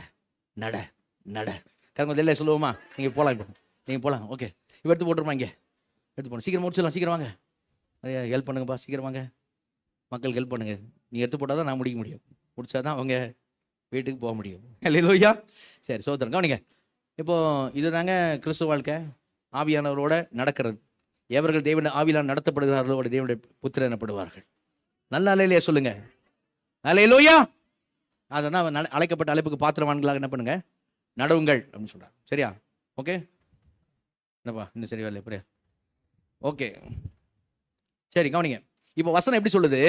எபேசியர் 4:1 நீங்கள் அழைக்கப்பட்ட அழைப்புக்கு பாத்திரவான்களாக நடந்து. கரங்குதலை சொல்லுவோமா? நீங்கள் அப்படின்னா தனிப்பட்ட ஒவ்வொரு நபரையும் குறிக்கும். ஒட்டுமொத்தமாய் சேர்த்து சபையை சொல்றாரு. நீங்கள். கரங்குதலை சொல்லுவோமா? நீங்கள். நம்ம எல்லாரும் சேர்ந்து என்ன செய்யணும்? அழைக்கப்பட்ட அழைப்புக்கு பாத்திரவான்கள் என்ன செய்யணும்? நடக்கணும். சரிங்களா? அது நம்முடைய பொறுப்பு. அப்போ எப்படி இருக்கணும் அப்படின்னா, கவனிங்க, எப்படி இருக்கணும்னா தராசுல வைக்கப்பட்ட மாதிரி சொல்லப்படுது இருக்கு. வாக் worthy, பாத்திரவான்களாக நடவுங்கள் அப்படின்ற வார்த்தை இருக்குல்ல, பாத்திரவான்களாக. அது எப்படி சொல்லிருக்குன்னா தராசுல வைக்கப்பட்ட மாதிரி சொல்லிருக்கு. தராசுல வைக்கப்பட்ட மாதிரி கவனிங்க. தராசுல முதல் 3 அதிகாரத்துல தேவன் செஞ்சதை வச்சுட்டாரு. இப்போ அதுக்கு ஈக்குவலா இந்த பக்கம் 4, 5, 6 அதிகாரத்தை சொல்லிருக்க காரியத்தை நம்ம செய்யணும். தராசுல வைக்க சமநிலை இருக்கணும். சிலர் என்ன பண்ணுவாங்கன்னா தேவனை குறித்து அறியறது மட்டும் தியாலஜி, அதை நல்லா தெரிஞ்சுக்குவாங்க, ஆனா அப்ளிகேஷன்களை வரமாட்டாங்க. சரியா? எபேசியர் 3 அதிகாரம் வாசிச்சுட்டு அதை விட்டு கொலோசியருக்கு போயிடுறது, பிலிப்பியருக்கு போயிடுறது. அப்படி இல்லை. அப்படி போனா என்ன ஆகும்? அறிவு இருமாப்பு உண்டாக்கிடும். நீங்க திருவசனத்தை கேட்கலாம் மாத்திரமே அவருடைய செய்கிறலா இருங்கள், உங்களை நீங்கள் வஞ்சிக்காதபடிக்குன்னு யாக்கோபுல சொல்லப்பட்டிருக்கு. உங்களை நீங்க ஏமாத்திக்காதீங்கன்னு சொல்லி. சிலர் என்ன பண்ணுவாங்கன்னா தேவன் செஞ்சதே போக மாட்டாங்க, அப்ளிகேஷன் தான் ஃபுல்லா. என்ன செய்யணும் இதில் தான் இருப்பாங்க. அப்படி செஞ்சவங்க என்ன அவங்க பரிசேர் மாதிரி ஆயிடுவாங்க, அல்லது பரிதாப நிலையில் ஆயிடுவாங்க. ஒன்று செஞ்சு பெருமை வந்துடும், இல்லை செய்யாமல் குற்றமான சரி சுற்றிட்டு இருப்பாங்க, பரிதாப நிலையில் ஆயிடுவான். அப்போ 2 பேலன்ஸ் தான் வர சொல்றாரு. கருங்கத்தில் சொல்லுவோமா? ஆமா. முதல் அதிகாரம் எபேசியர் 1ஆம் அதிகாரத்துல சபையில நாம் இணைக்கப்பட்டிருக்கிறோம், கிருபையால் இணைக்கப்பட்டிருக்கிறோம் சொல்லுது.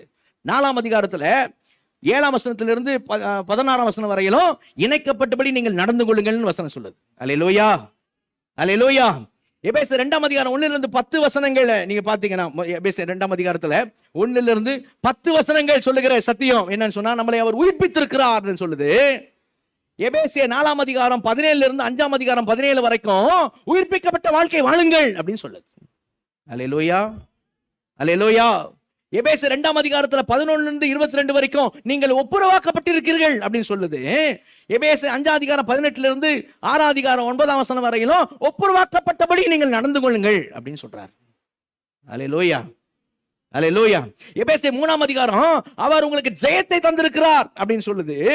எபேசியர் 6ஆம் அதிகாரம் 10ஆம் வசனத்திலிருந்து 24ஆம் வசனம் வரையிலும் ஜெயம் பெற்றவர்களாக நடந்து கொள்ளுங்கள் அப்படின்னு சொல்லுது. அல்லேலூயா. அப்ப அத பேலன்ஸ் தானே செய்யணும், நடக்கணும். பேலன்ஸா நடக்கிறதுக்கு ஒரே ஒரு காரியம் சொல்லி நான் முடிச்சிடுறேன். என்ன ஊக்கத்தை தரார் தெரியுமா? அவரு என்ன சொல்றாரு தெரியுமா? அது ஆவியின் ஒருமையை காத்துக்க, ஒரே குடும்பமா நட, மனத்தாழ்மையா சொல்ல போற 5 குணாதிசயங்களை உனக்கு கண்டிப்பா தேவை. ஆவியின் உரிமை காத்துக்கொள்ளணும் உனக்கு தேவை கண்டிப்பா. அப்போ அதை செய்யறதுக்கு நீ என்ன பண்ணீங்கன்னா என்ன நடந்திருக்குன்னு பாரு அப்படின்றார். என்ன நடந்திருக்கு வாசிங்க. எபேசியர் 4ஆம் அதிகாரத்துல சீக்கிரம் வாசிங்க. 4ஆவது வசனம், 5ஆம் வசனம், 6ஆம் வசனம் வாசிங்க.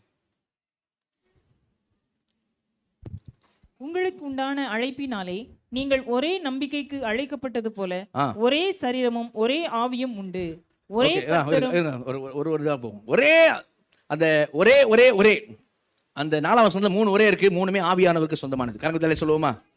ஒரே ஆவி உண்டு. முதல்ல இந்த ஆவின்னு சொல்லி ஒரே ஆவி, ஸ்பிரிட், ஹோலி ஸ்பிரிட், பெரிய எஸ். ஒரே ஆவியானவர் தான் நம்மை அறிக்கை பண்ண வைத்தார். அல்லேலூயா. ஒரே ஆவியானவர் தான் நம்மை 1-12ஆம் அதிகாரத்தின்படி 13ஆம் வசனத்தின்படி நம்மை சபையிலே அவர் தான் சேர்த்தார். அவர் தான் நம்மை மறுபடியும் பிறக்க வைத்தார். ஒவ்வொருத்துக்கும் ஒரு தனித்தனி ஆவியானவர் வந்து செய்யல. ஒரே ஆவியானவர் நம்மை அறிக்கை பண்ண வைத்தார். ஒரே ஆவியானவர் நம்மை சபையில கொண்டு வந்து சேர்த்தார். அல்லேலூயா.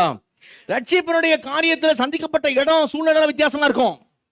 ஏன்னா யோவான் 9ஆம் அதிகாரத்துல பிறவி கூடனே அவர் களிமண்ணை பூசி அவன் கண்ணுக்கு சுகமாக்கினார். மார்க் 8ஆம் அதிகாரத்தில் இருக்கிற பார்வையற்றவனுக்கு சுகமா கண்ணு பார்வை கிடைக்கிறது, பார்வை கிடைச்சிட்டவனுக்கு. இவன் அவனும் சந்திச்சானா பேசிக்குவாங்க. இவன் சொல்லுவான் சேர பூசினா தான் சேத்த பூசினா தான் பார்வை கிடைக்கணும். அவன் சொல்லுவான் சும்மாவே கிடைக்க முடியாது, அவர் சொன்னாலேன்னுவான். அனுபவம் வித்தியாசமா. ஆனா ஒரே 2 பேருக்கும் பார்வை கிடைத்தது. அதுக்கு முன்னாடி 2 பேருக்கும் பார்வை இல்லாதவங்க தான் இருந்தாங்க. நம்ம எல்லாரும் ரட்சிக்கப்படாதா இருந்தோம். வெவ்வேறு சூழ்நிலையில கர்த்தர் நம்மை ரட்சித்தார். அல்லேலூயா. ஒரே ஆவியானவர் தான் நம்ம ரட்சித்தார். அல்லேலூயா. அதே 1-12ஆம் அதிகாரத்துல ஒரே சரீரத்துக்குள்ளதான் நம்மளை கொண்டு வந்து பண்ணிருக்கார், இணைச்சிருக்கிறார்.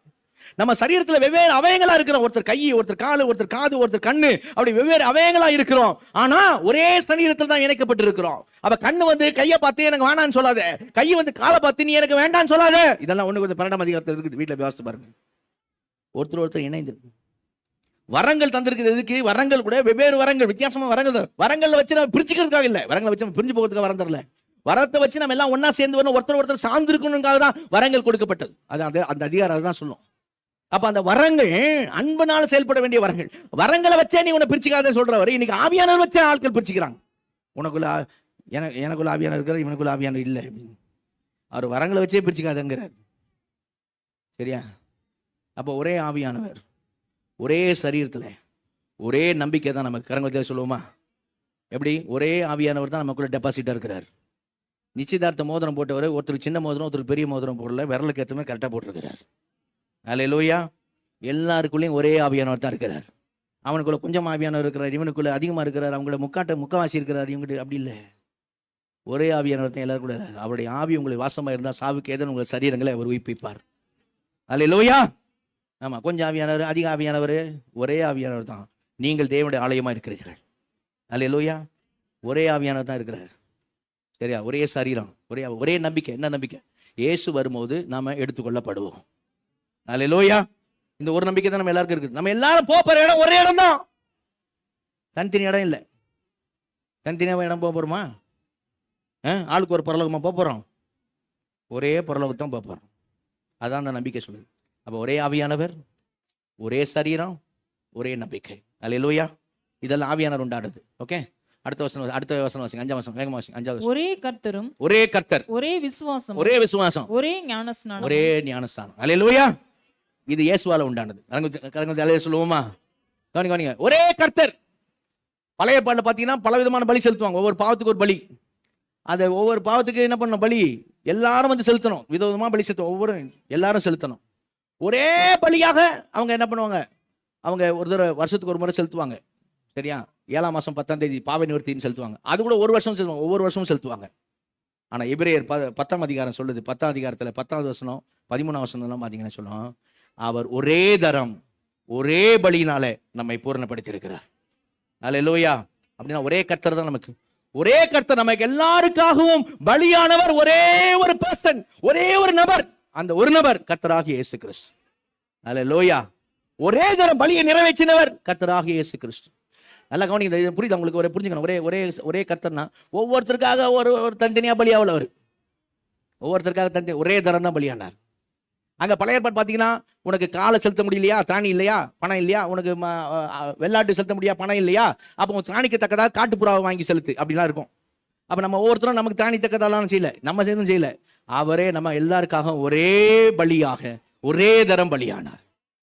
அல்லேலூயா. ஒரே கர்த்தர். நம்ம எல்லாருக்கும் ஒரே விசுவாசம் தான். என்ன விசுவாசம்? அது சுவிசேஷத்தை விசுவாசிக்கிற வேத வாக்கியின்படி இயேசு கிறிஸ்து பாவங்களுக்காய் மரித்து அடக்கம் பண்ணப்பட்டு வேத வாக்கியின்படி உயிர் தெழுந்தார். இதைத்தான் நம்ம எல்லாரும் விசுவாசிக்கிறோம். அல்லேலூயா. ஒரே விசுவாசம் தான் நமக்கு. ஞானஸ்தானம், ஒரே ஞானஸ்தானம். என்ன ஞானஸ்தானம்? விசுவாசித்து ஞானஸ்தானம் எடுத்துக்கணும். அல்லேலூயா. என்ன பண்ணி? விசுவாசித்து ஞானஸ்தானம் எடுத்துக்கணும். அதான் ஒரே ஞானஸ்தானம். எல்லாரும் அப்படிதான் எடுத்திருப்போம், விசுவாசித்து ஞானஸ்தானம். சரியா? இதெல்லாம் இயேசுவால உண்டானது. அடுத்த வசனம் வாசிங்க. 4:6. எல்லாருக்கும் ஒரே தேவனும் பிதாவும் உண்டு. அவர் எல்லார் மேலும் எல்லாரோடும் உங்கள் எல்லாருக்குள்ளும் இங்க இருக்கிறார். எல்லாருங்கிறது பேன்தீசம் இல்லை, அதாவது எல்லாமே கடவுள் அந்த இதுல. இங்க எல்லாருங்கிறது ரட்சிக்கப்பட்ட நம்மளை தான் சொல்லுது. ரட்சிக்கப்பட்ட நம்மளை பார்த்து சொல்லுது. பிதாவானவர் எப்படின்னா, ரொம்ப அருமையா போட்டிருக்கு. அவரு காட், தேவன் மாத்திரம் இல்ல, அவர் உனக்கு பிதா. நல்ல கணவன் சொல்லுவோமா? அப்படின்னா நீ யாரு? பிள்ளை. எல்லாருக்குள்ளயும் எல்லார் மேலையும் நம்ம எல்லாருக்குள்ளயும் அவர் தான் இருக்கிறார். நல்லா இல்லையா சொல்லுங்க. அப்ப அவங்களுக்கு வேற ஒரு பிதா, இவங்களுக்கு வேற ஒரு பிதா இல்ல. நம்ம எல்லாருக்குள்ளயும் ஒரே ஒருத்தர் அவர் தான் இருக்கிறார். அல்லேலூயா. அவர் தேவனாவும் இருக்கிறாரு, நமக்கு அப்பாவாவும் இருக்கிறாரு. அல்லேலூயா. அப்ப ஒரே எத்தனை ஒரே 7 ஒரே வந்திருக்கும் பாருங்க. 7 ஒரே ஆவி, ஒரே நம்பிக்கை, ஒரே சரீரம், ஒரே கர்த்தர், ஒரே விசுவாசம், ஒரே ஞானஸ்தானம், ஒரே பிதா. அல்லேலூயா. இதெல்லாம் ஒரேன்னு இருக்க. நீ ஒரே குடும்பமா நடக்க மாட்டியான்னு கேட்கிறாரு.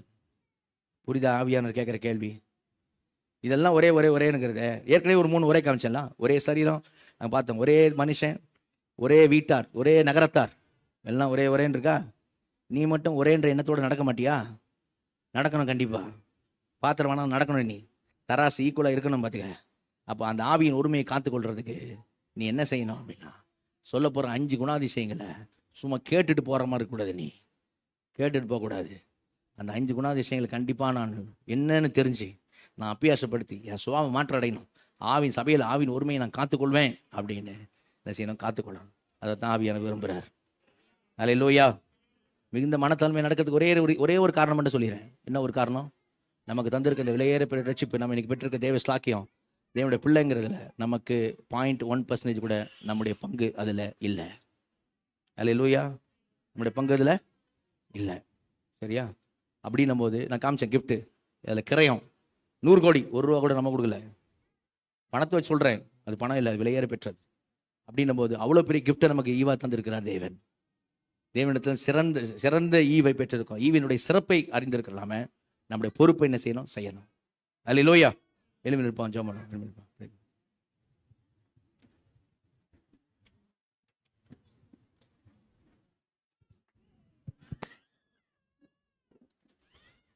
எழுப்பி நிற்போம். அப்படியே கண்களை மூடி நம்ம முழுவதுமாக ஆண்டவரிடத்தில் ஒப்பு கொடுப்போம். முதல்ல நன்றி சொல்லுவோம். ஆவியானவர் என்னோட இந்த நாளில் பேசினதுக்காக நன்றி ஆண்டவர்னு சொல்லுவோம். ரட்சிப்பு ஈவை கிஃப்ட்டை எனக்கு இழிவாக தந்திருப்பதற்காக மக்கள் நன்றி ஆண்டவரேன்னு சொல்லுவோம். உள்ளத்தில் ஆழத்தில் ஆண்டு நன்றி சொல்லுவோமா? ஆண்டவர் மக்கள் நான் நன்றி செலுத்துகிறேன் ஆண்டவரேன்னு சொல்லுவோம். ஆண்டவர் மக்கள் நன்றி செலுத்துகிறேன்ப்பா. அழைக்கப்பட்ட அழைப்புக்கு நான் பாத்திரமான நடக்கணும். ஒரே ஒரே ஒரே என்று அநேக காரியங்களை நான் பார்த்தேன். அந்த ஆவியின் ஒருமையை நான் காத்துக்கொள்வதற்கு என்னை ஒப்பு கொடுக்குறேன். எனக்கு உதவி செய்யுங்க ஆவியானவன் சொல்கிற மட்டும் கரங்களை வெட்டுங்க. ஆவியின் ஒருமையை காத்துக்கொள்வதற்கு எனக்கு உதவி செய்யுங்க ஆவியானவரேன்னு சொல்கிற மட்டும் கரங்களை வெட்டுங்க. வல்ல பிதாவே நன்றியுடைமை சோதரிக்கிறோம், துதிக்கிறோம். அப்பா அந்த வேலையிலும் குமார் நாங்கள் இயேசு நாமத்தின் வருகிறோம். எங்களோட பேசின வார்த்தைகளுக்கு மக்கள் நாங்கள் நன்றி செலுத்துகிறோம். ஆண்டவரே கர்த்தாவே சோதரிக்கிறோம். ஆவி ஒருமை காத்துக்கொள்ள எனக்கு கிருபை தாரும் என்று கரங்களை உயர்த்தி கிருபை கேட்கிறோம். ஒவ்வொருவருக்கும் தேவன் கிருபை கொடுத்து ஆஸ்வதிக்கும் கரத்தில் பண்ணிக்கிறோம். பொறுப்பெடுக்க ஜெபிக்கிறோம். பெரிய காரியங்களை செய்யும் தாழ்த்துக்கிறோம். இயேசு நாமத்தை ஜெபங்கள் ஜீவனங்கள் அல்ல பிதாவே, ஆமென். சேர்ந்து சொல்லுவோம். என் ஆத்துமாவே கர்த்தரை ஸ்தோத்திரி, முழுமே பரிசுத்த நாமத்தை ஸ்தோத்திரி. என் ஆத்துமாவே கர்த்தரை ஸ்தோத்திரி, அவர் செய்த சகல உபகாரங்களை மறவாதே. ஆமென்.